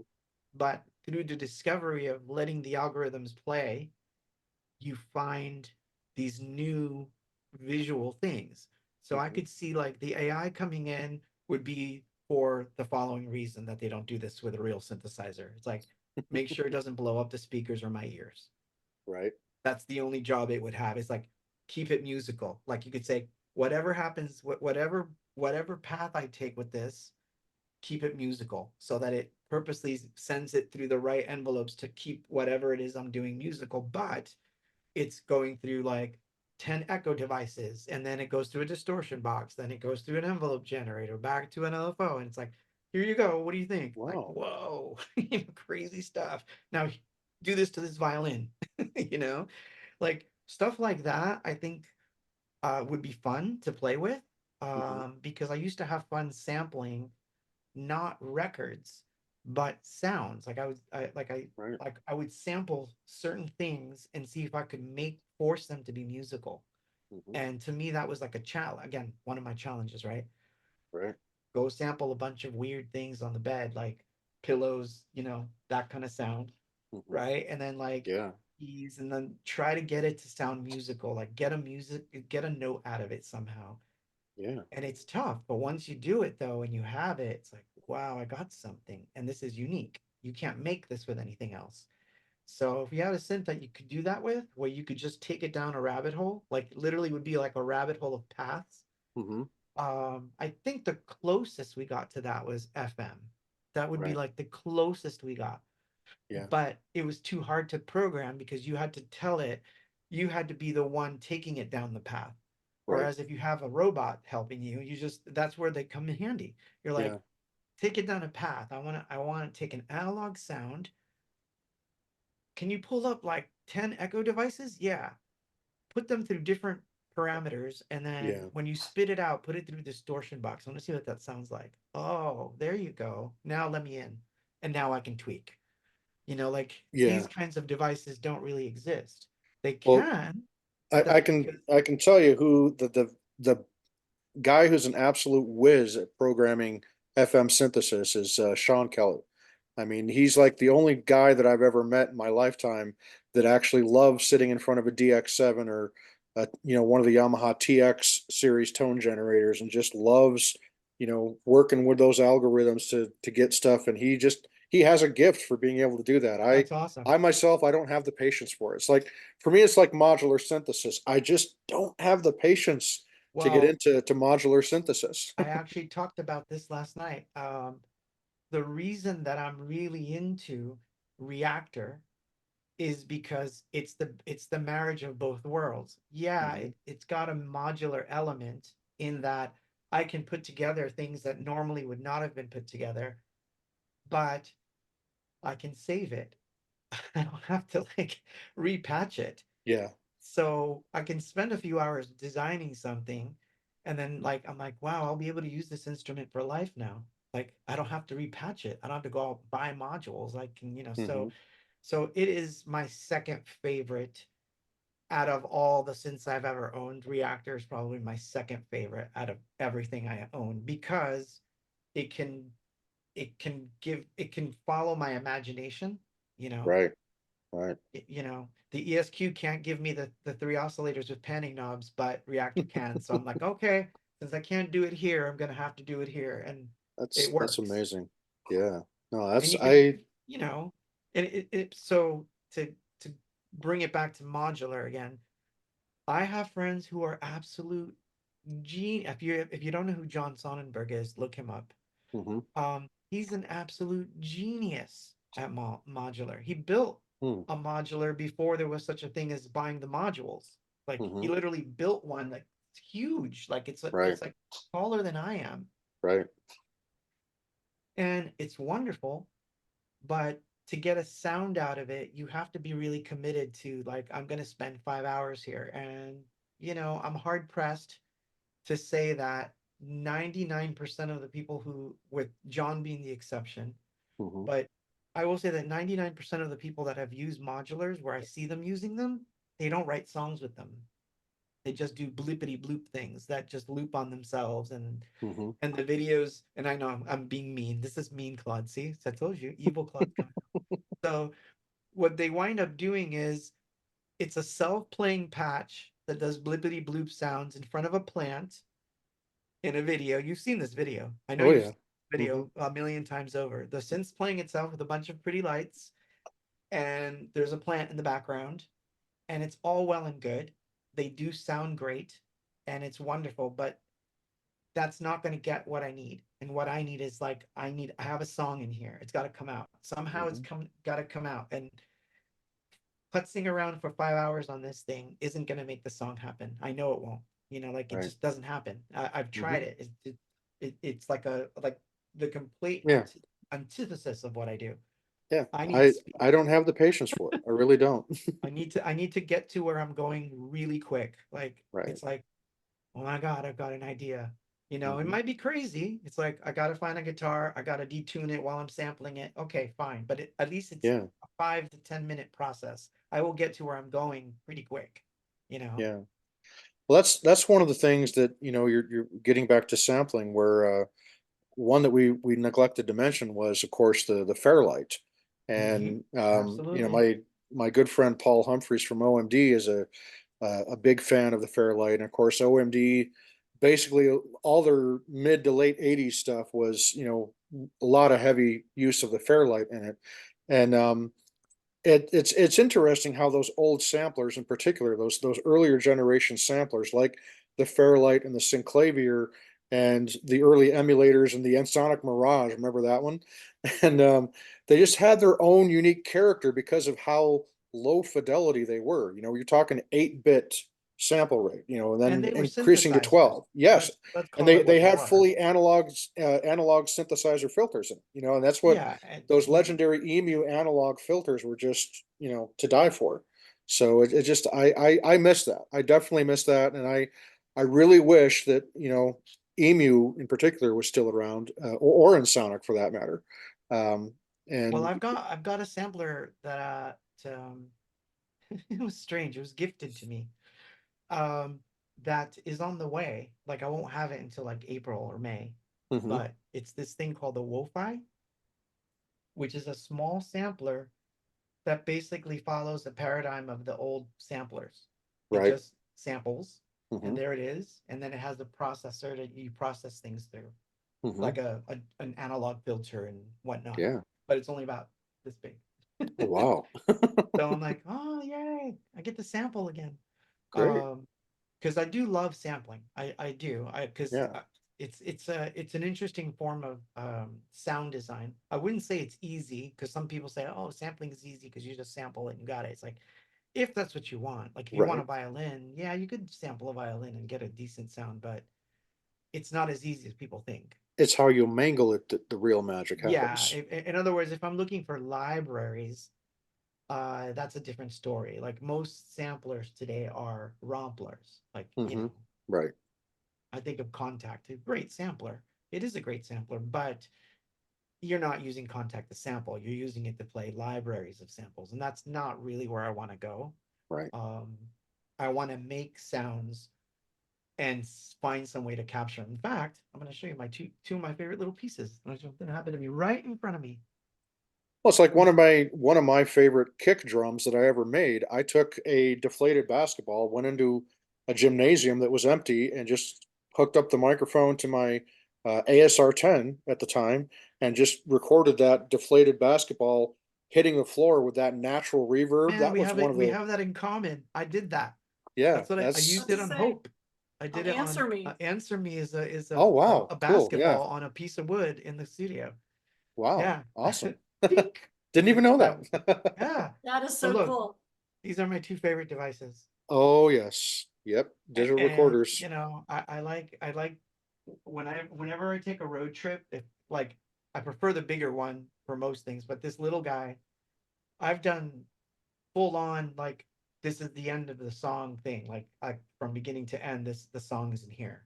Wow. Like because if I'm on the road or something and I feel like playing something and recording it, this is Hmm. what's gonna happen. But I love field recorders because then you can go and grab things that you want, Yeah. and you never know. It's just like a camera. You never know what you're gonna get. Mhm. Yeah. You're like, oh wow, I happen to be here, and there's like an abandoned iron building in front of me. Sure, Yeah.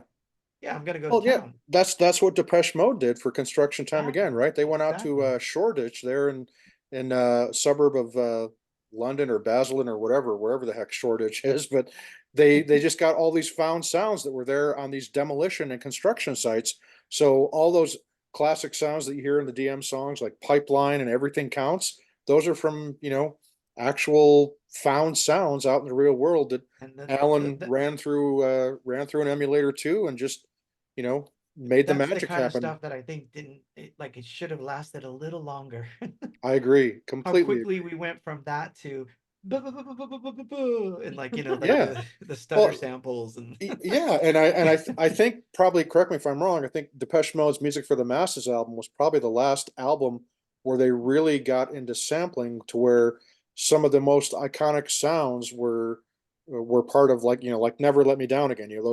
Those drums, if you listen to them, those sound an awful lot like John Bonham playing When the Levee Breaks, and Never Let Me Down Again.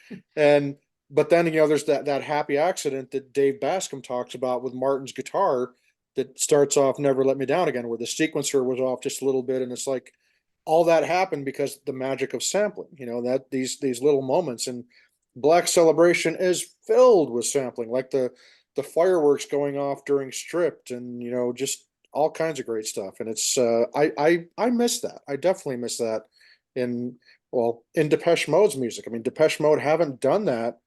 They were the ones that basically made that such a thing, and it's like they stopped right around the time Violator came out, and they haven't really, to any great extent that I'm aware of, revisited. they haven't revisited it quite in that way.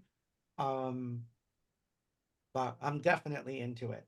Yeah, Yeah, I'm definitely more and more into it. I don't think I've ever given up on that side of it. yeah, Especially now because now I can do things where it has to do with time. Like because I had an emulator 3, but despite the fact that this was a pig of an instrument, meaning it was huge big, and yeah, heavy. But despite that, I couldn't get more than 4 or 5 seconds. So to me, it's like, oh, but now I can do things. Now I can do things where it's like, I can have a sound going through the entire, like, this is a secret. This is, I'm giving you a trade secret now, but I can have an entire sound going through the entire song that's going to evolve through the entire life of the song, but it's going to be just under the mix and you'll Right. barely hear it, but you know it's there, Mm-hmm. but it's happening through the entire song. So like it'll take its whole 4 minutes to get to its logical end, and you're like, that was there the whole time. Like, I love that kind of stuff because I Yep. feel like that wasn't we couldn't explore things like that back then.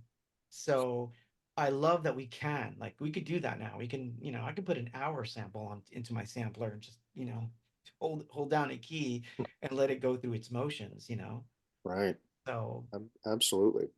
So what kind Oh, of music are what do you listen to any modern music at all? Any artists that whether it's synth pop or otherwise that really kind of to intrigue you be and to impress you? be uh, to be honest, Or do you not listen to much of anything?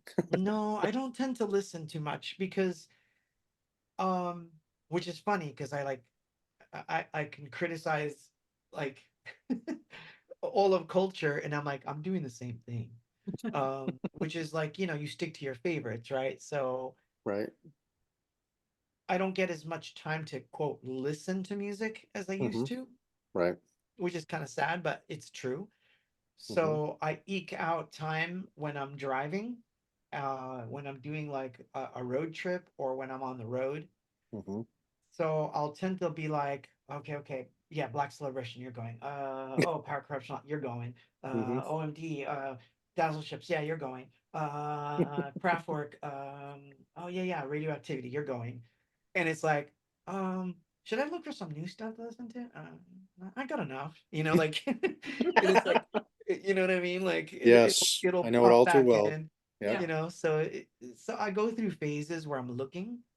Um, but I think that one of the things I did discover in the last couple of years that I really do like, but it's interesting. Okay, let me back up. I don't like it, but I like it. So I like IDM a lot Mm-hmm. because it's so weird and quirky.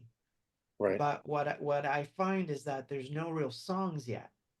They haven't gone through their pop realm like everybody else. Mm-hmm. So I'm like, there has to be some sort of real IDM pop, but there really isn't. There's not too much at all. So that's kind of cool to listen to because it's good to steal from. Right. Because you're like, I like the way they did the drums and how everything's crazy. So Mm-hmm. yeah, yeah, okay, cool. We can do something like that and then really make it like fall on the beat Yeah. Yeah. and actually write a song to it instead of it just going,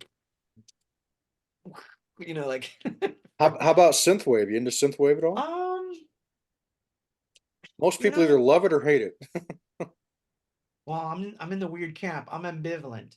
Like I don't dislike it, Mm-hmm. but sometimes I feel like it's representing a time period that really doesn't exist. Right. So like I'll hear it, I'm like, okay, you're trying to be 1982, like a cross between like stuff that I hate to put it in these terms, but like it sounds like it doesn't even sound like synth pop. It sounds more like the modern pop of that era, but sort of darkened a little. Right. Like, who am I thinking of? That song goes, whoa, you Tarzan know that? boy. Yeah. And Tarzan Tarzan boy. and boy. Gloria Baltimore. and Yeah. Gloria, Gloria. It sounds like Yep. that kind of stuff, Right. but a little darker. Like as if they went back and said, this stuff represents the 80s, so we're gonna put our own spin on it. And so I'm like still hearing Gloria, but like now it's like Gloria, Gloria. It's like boom, boom. It's like you hear the Dun the dun dun dun saxophone. dun dun dun. Yeah, The and then weekend. you'll hear the sax come in, and I'm like, Right. a saxophone, because I'm not a big horns person. So I'm like, Oh, saxophone? Do they all have to have saxophones? Like, see, I'm Yes, I'm the yes, they opposite. I'm a do. sucker for sax. I love oh sax. Yes. man, I'm just not. But it's not, it's just me. It's just Yeah. me. So So to me, it's like I don't loathe it, but it doesn't like the songs don't hit me because I'm too tuning in on the the production value trying to be from a period that I know because I lived it and it's not it. You know what I mean? I'm Right. like, Right. that's like they'll say like this is inspired by 1982. I'm like, there was nothing like this in 1982. Like this would have been cool if it was really 1982. It would have been awesome, but it's Hmm. not. So now I'm paying Yeah. attention to you not sounding like 1982. Sorry, 82. I meant to say Hmm. it sounds too much like you're trying to be 1982. And what were you just talking about? What were you singing? Like like then the song comes, Yeah. so it Yeah. doesn't get me. But I love indie rock, which is funny. Like out of Yeah. all Well, things, I my still love my indie rock. my favorite band right now is a band out of LA called Cannons. I don't know if you're familiar with them. Huge fan of them. They have kind of like that. It's almost like a surf guitar, really trippy, vibey guitar with a gorgeous reverb drenched All female right. vocal. Just love and a groove that's just really just tight as all get out. And May knows because I played them all the time on my show. So Yeah. that's one of the ones that I'm digging right now. But Claude, again, thank you so much for taking You're this so time to welcome. to meet with May and I. Always a pleasure to talk with you. Where I know that people, if they want to discover more about your music, they can go to anythingbox.bandcamp.com. Is that correct? They can go to the Bandcamp page, and I Okay, encourage them to because there's weird things there that you won't find anywhere else. But cool. of course, I still have anythingbox.com, of course, and npop.com if you want to get like into like weird rabbit holes. Well, there Right, will be tons of rabbit holes to get into. right on. And is there an estimated release date on the upcoming new release that you Mm, can I wish I tease could us give you a anyway? date, but I can't give you a date yet because Okay. it's going to be released as a book. Oh, That's the other cool, thing. That cool, the new records will be books. So nice. I'm laying out the book at the same time as I am finishing up final mix and master for both. So Wonderful. so And will we ever see a physical release on Oblivion by chance? you know, it'll happen. Especially because I have nice remixes of it now that I could really do it. But I have to wait until those rights come back to me. See, this is why you should own your own property. See, you see how we coming right I back to the tribute album is what I meant though. Yeah. He said The Oblivion. Oblivion, Music oh in the not Oblivion. physical not of living that. in Oblivion. Actually, that's a great idea. But see, So, it's kind of in the same realm because the minute I put it out, oh, it because you becomes a don't have. legal Okay, I issue. get it. Yeah, Yeah. it's always Okay. me. Like Yeah. I'll tell you something funny, like on a side note, and then then we can call it an ending. But a band could come out of nowhere, record "Living in Oblivion," put it on YouTube, and they will not get demonetized or whatever. They for them it's a cover. Hmm. So YouTube won't touch it. They're like, okay, you're doing a cover, that's gonna go over there. If I do it, if I do it, I get a strike. Oh man. I'm like, I wrote it. Why am I getting a strike on it? Yeah. I'm It's a sorry. weird thing. So there's still like a bunch of weirdness there, but yeah, I think it would do well as a CD. I still wanted to. Hmm. To be honest, I think that what turned me off was the artwork. Like I think I thought I was on the right track, and then later I was like, no, that doesn't represent it well. Like I thought the cover that I had in mind was good for the Hmm. Bandcamp release, Right. but for the actual physical CD, I thought that I went down the wrong path, and then it put me off for a while. So I should Right. revisit it. Mhm. Cool. I should revisit it.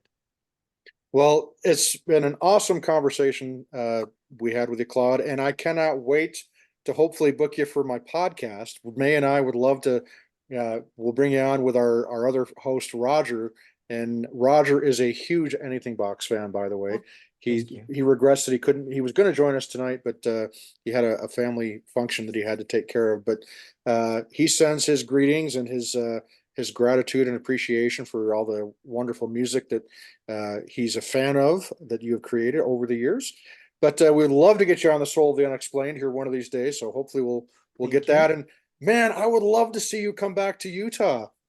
Correct me if I'm wrong, but I think I might have given you one of the last shows that you did in Utah, right? I think you're right. Wow, that's almost 25 years ago. I know, man.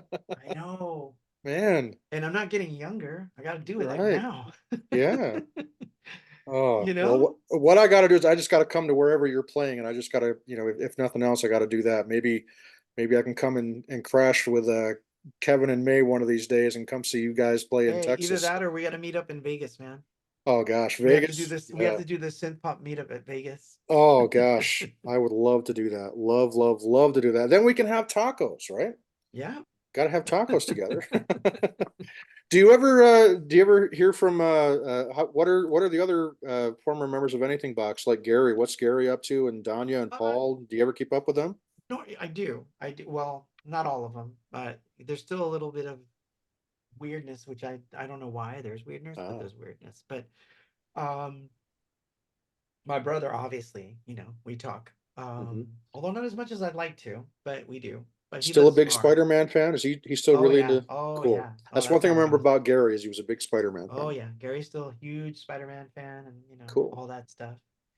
Um, I, and Paul moved a little farther out now, but I actually, Paul sat in, when I played El Centro, he sat in for 7 songs. Oh, So he came in nice. and played. That must have So, been awesome. so I can literally say, like, at least I've played with Paul in the last couple of years. So Nice. yeah, we played in 2021 together, and 22 and 23. He joined me both times. Nice. So, which is nice. Yeah. Um, so we do talk. It's just that, they are obviously very busy with family and doing family things. Right. Um, Right. uh, but it's been a while. It's been a while. It's been too long, Hmm. you know. Right. So sometimes I'll play something on the stream. Like I played something last night, and I was watching us as young people, and I'm like, man, what the hell's wrong with us? Yeah. like, come Yeah. on. Cool. Alrighty. Well, May, any closing thoughts from you? Well, I think the one thing that was on my mind, because I knew it would come up, talking about sampling, I wanted to ask the both of you, Claude and Jim, what are your 3 favorite sounds? Ooh, my 3 favorite sounds. Hmm. One of them is really easy, actually. I love ambient noise. Like I'm an ambient noise lover. Whether it's traffic noise, the sound of the wind, the sound of like normal busy traffic. Like I love ambient noise. Um, in fact, I can't work if I don't have ambient noise. So like I'll sometimes like put on the TV, even though I'm working on music, I'll have the TV running in the background because I want to hear Hmm. some stuff happening. And it's funny. So uh, so that's one of my favorites, but I'm gonna give away something. So I wrote a song uh recently that I was working on, and I realized I can't recreate it now. So with all its warts, it's done because of what happened. I'm trying to write the song, and I'm playing piano as I'm trying to like sing the melodies, and so I was playing and singing at the same time. What I didn't realize was that the mic was recording the ambient noise that was behind me, and it was 2 synth nerds literally talking about synth plant. They're literally talking about the software as I'm playing and singing. And when I played back the recording, I was like, I can't recreate this because even if I find the video again and I try to sample it, it was because it doesn't get them. What was happening is the gate was Hmm. triggering on only certain words and certain sounds that they hit. Hmm. So it just sounds like that sound Oh, wow. Hmm. bass and it's just me playing a piano, but it just sounds so ominous in Hmm. the background. It's like some weird broadcast is happening, and I was like, I'm gonna leave it just like the way it is. That's it. I'm just gonna try to get a nice master out of it, but it's pretty much done because there's no way that I can go back and add that in. But that informed me that from now on I'm going to always look for something that sits somewhere in that mix. Somewhere in that mix is going to be some weird, random something that your ear picks up on, that whatever it is. So I love ambient noise. So that's my first one. Piano is my second because you can sample piano or you can sample a piano. Like I've sampled pianos. Like um I I snuck into a uh what do you call this thing? Um it's one of the, I think it was the Salvation Army. One of the Salvation Army things where they sell like all the thrift clothes and stuff, Mhm. but they had uprights in there. And they were in this long hall. So I went in there, opened up all the uprights, took this, because I'm now looking in the wrong spot. And I just, as I was walking, I would hit random notes and play something on the one, let it ring. Then when it cuts out, I would immediately go to the next piano and start playing it. So it's a completely different piano. And this thing picked up the whole stereo field of like all these different pianos being played. And I just kept running to one and just playing something and running back. So you could hear me Right. running towards one piano and hitting a note and then running back to the other one. Right. So I love sampling real instruments, but in a weird way, like plucking the Mhm. strings or Yeah. okay, nobody knows this. I have a piano board in my garage, like a real piano board that I found under a freeway, Wow. which I somehow managed to get into my car and lug it here. Um, and I love sampling it. I like going down there and just like randomly throwing things at it or doing things because it's just, does weird things. But Mhm. because they're notes, you're gonna hit a note every so often, and you're like, oh, there's a musical element right there. That's a note. I can use that for something. Mhm. So pianos definitely is my second favorite. I don't That's know what my cool. third sound that I love. Oh, yes, I do. Static. I love static. Like the sound you hear when the TV's not right, the sound that you hear when the VCR is messing up and the record crackles when it's a really bad record. I love when you hear those like sounds. Most people try to get rid of that. I like putting those in. Nice. Those are my three favorite sounds. For me, probably my favorite sampled sound comes from one of my favorite samplers, which would be the Fairlight. And it's a patch that was a stock patch that came with the Fairlight library called Sarar, of all things. And I'm a huge fan of the Fairlight because I'm a big fan of Jan Hammer. And for those of you that don't know, if you've ever heard of the TV show Miami Vice, Jan Hammer is the guy That's that it. did the TV, the music for the TV show every week, and just Iconic. amazing work. And the Fairlight was one of his main tools that he used to create the music for Miami Vice. And it's the Sarar patch. As soon as you hear it, you will instantly think, okay, this is absolutely the sound of Miami Vice. It's got a very breathy, kind of like a choral kind of type thing. And it's also used by the Art of Noise in the song Moments of Love. It's a very iconic sound.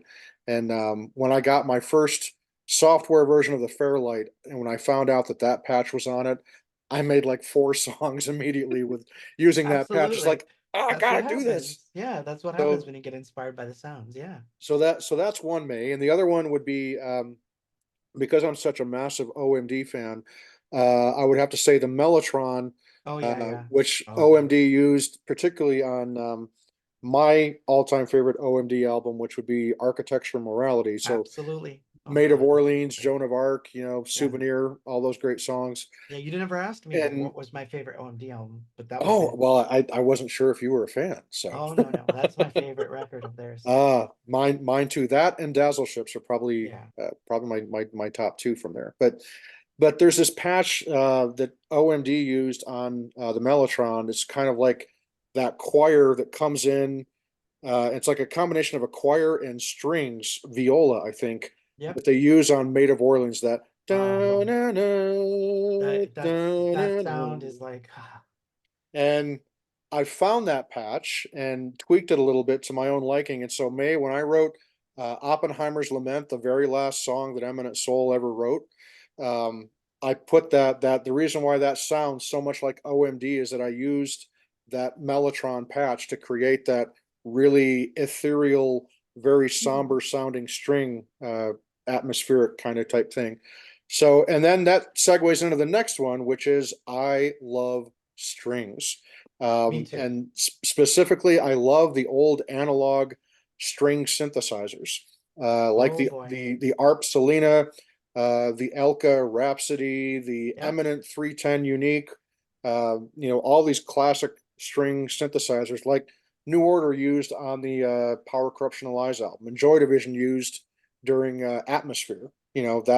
That sound, that just there's just something otherworldly to me about the string sounds in Your Silent Face by New Order I'm and gonna pull something Atmos up. I want to see if it works, but keep Atmosphere by talking, Joy keep talking. Division. And then that's why, and I know you probably know this, May, but when I named Eminent Soul, it was an amalgamation of my two all-time favorite vintage analog string synthesizers, the Eminent 310 Unique and the ARP Selena string ensemble. So Eminent Soul. And so so yeah, I'm a big sucker for strings. I love the Fairlight, that Sarar patch, and of course, yeah, those are my favorites. Love them, love them, love them, love them. Gives me chills just thinking about it. The Mellotron. Oh, love it, love it.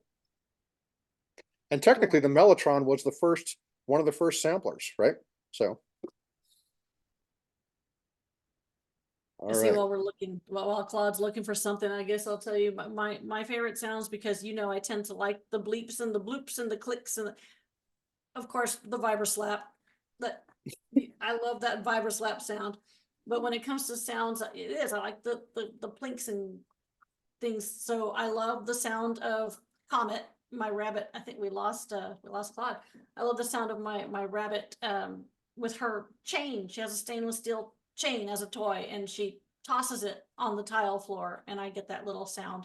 And then another one of my favorite sounds is the sound of rubber soled shoes on a basketball court. That little Little squeak, during the right? games, Yeah, you hear that squeak. yeah, So yeah, yeah. Absolutely. those are my favorite. Yeah, I think while Claude was in the process of looking for something for us to either listen to or to show us, he either that or those helicopters, those army helicopters flew back over, and I guess we I think better. that's the I might want story. to take a trip out to Skinwalker Ranch and see if Claude went through a portal and he's out there by Skinwalker Ranch right now or something. But I think, yeah, I think that's the story we're gonna go with. I mean, I think we could, and he'll figure it out, and in a second he'll either here he come back is. to me, Here he or is. there he All goes. right, Claude's coming back. Here we go. He's coming back through the portal. Claude Strilio is about to reemerge from the Oh, interdimensional he portal, has and returned. bam, there he is. I thought I'd lost you, Claude. Oh, he doesn't have sound. He doesn't have volume though. Where's your sound, Claude? We can see him right now, folks, but you can't. His audio, I think his audio card stopped working or something. His audio interface. Look at it. I can just hear I can see the curse Claude dropping words. profanity. Exactly. Este pinche loco. Am I back? Come There you go. on. Yeah, there you go. All That's right. You just needed to curse at it a little. So So this is what happened. So I was gonna pull up uh these ESQ1 Selena things I made. Mhm. Like I have a whole collection of Selenas that I made from scratch on the ESQ, and it can do a good Selena. Oh, I believe it. And not only can it do a Selena, it can do a VP1. You know what the VP1 Yeah, the is? Roland VP. Yeah. Yeah, so you can do like a mixture between Selena and VP1s, and so I have a collection of them that I made just for Wow. my own, for my stuff. Right. And I was gonna play them. I was like, maybe I can just pipe them through. And the minute I loaded it up, it just crashed everything. We It were doesn't we like the we were ESQ does not like Zoom. we were figuring out that the Army helicopters flew back over, and they snatched you away and whisked you off into a portal to Skinwalker Ranch. So Yeah, no, it was the ESQ. It was just decided like, no, you cannot use me and that thing at the same time. So it kicked there you me out. go. And I was desperate. I'm like, oh my God. Right on. Well, it just wouldn't be right if we didn't have some kind of technical difficulty, right? Of course, because then it wouldn't be an anything box thing. You have to That's have right. some sort of This is technical true. difficulty. This is true. That's why That's I have right. to like messed up sounds because I hear them all the time.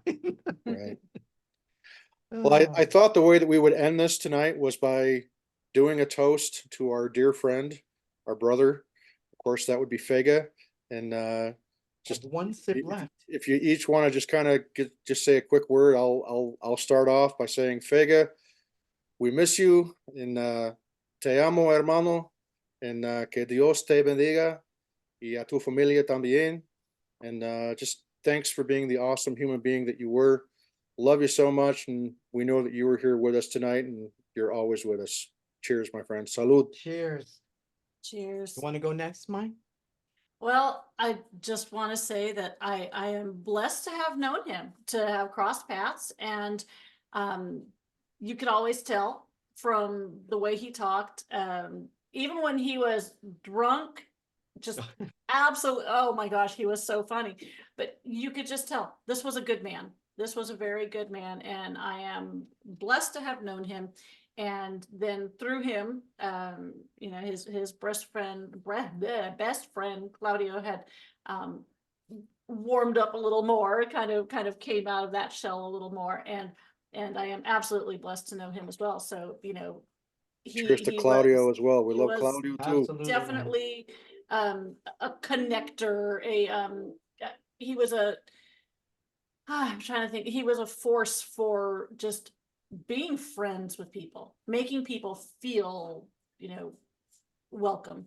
Well, So like I cheers. said, he gets to be a muse now. So now he gets to suggest make suggestions, which I love. So Fega, I'm looking right at him. This one's for you, man. Thank you for being who you are. To this day, my friend, I still appreciate your little whispers and the funny birds at my window when I'm feeling down. I always know that it's him, like saying, "Dude, get to work. I want to hear Absolutely. this record you're making." So thank you. And just out of funny anecdote to this is whenever I get the impression he's about, I always text Claudio too. I always text him. I'm like, hey, he's hanging out. Awesome. He told me to tell you like get off your butt, do something, and vice versa.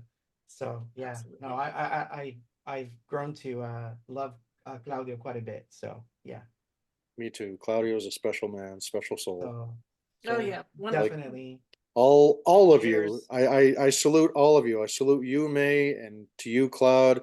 You're all Fega and Claudio. They're angels walking among us. Is how I truly feel. I so much gratitude and appreciation and respect for all of you, and Thank you. thanks you to both of you for joining me here. And May, we now have season 3 of the Soul of Synth-Pop Spotlight series has officially begun.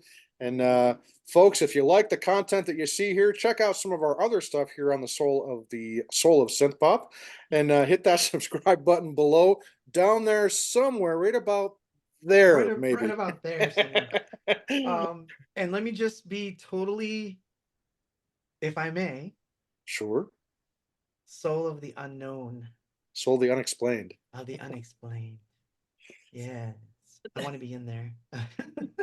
Well, Get me in there. May and I would love to Pick a bring you on. strange You topic, and I'm sure I will have had an experience that I can right on. share. Right on. Well, would either one of you have any interest in joining me and Roger? And we have another gentleman, Seth, who is he's experienced a shadow being himself. He's going to be joining us for that episode. Would you guys like to join us for that, or Ooh, we shadow can do one being. later? Yeah. Oh, absolutely. Okay. Absolutely. Yeah. All right.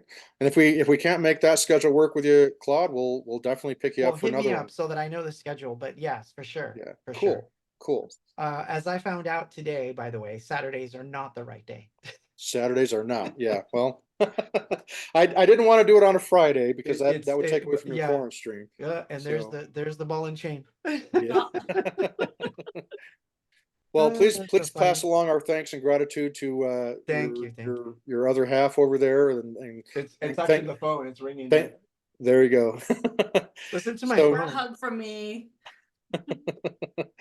all righty, folks. Thank you so much, and Claude, again, appreciate it. And Thank with you so that, much. folks, May and I will see you next time. We've got some great future episodes coming up. We're going to be talking with Magnus Dahlberg of the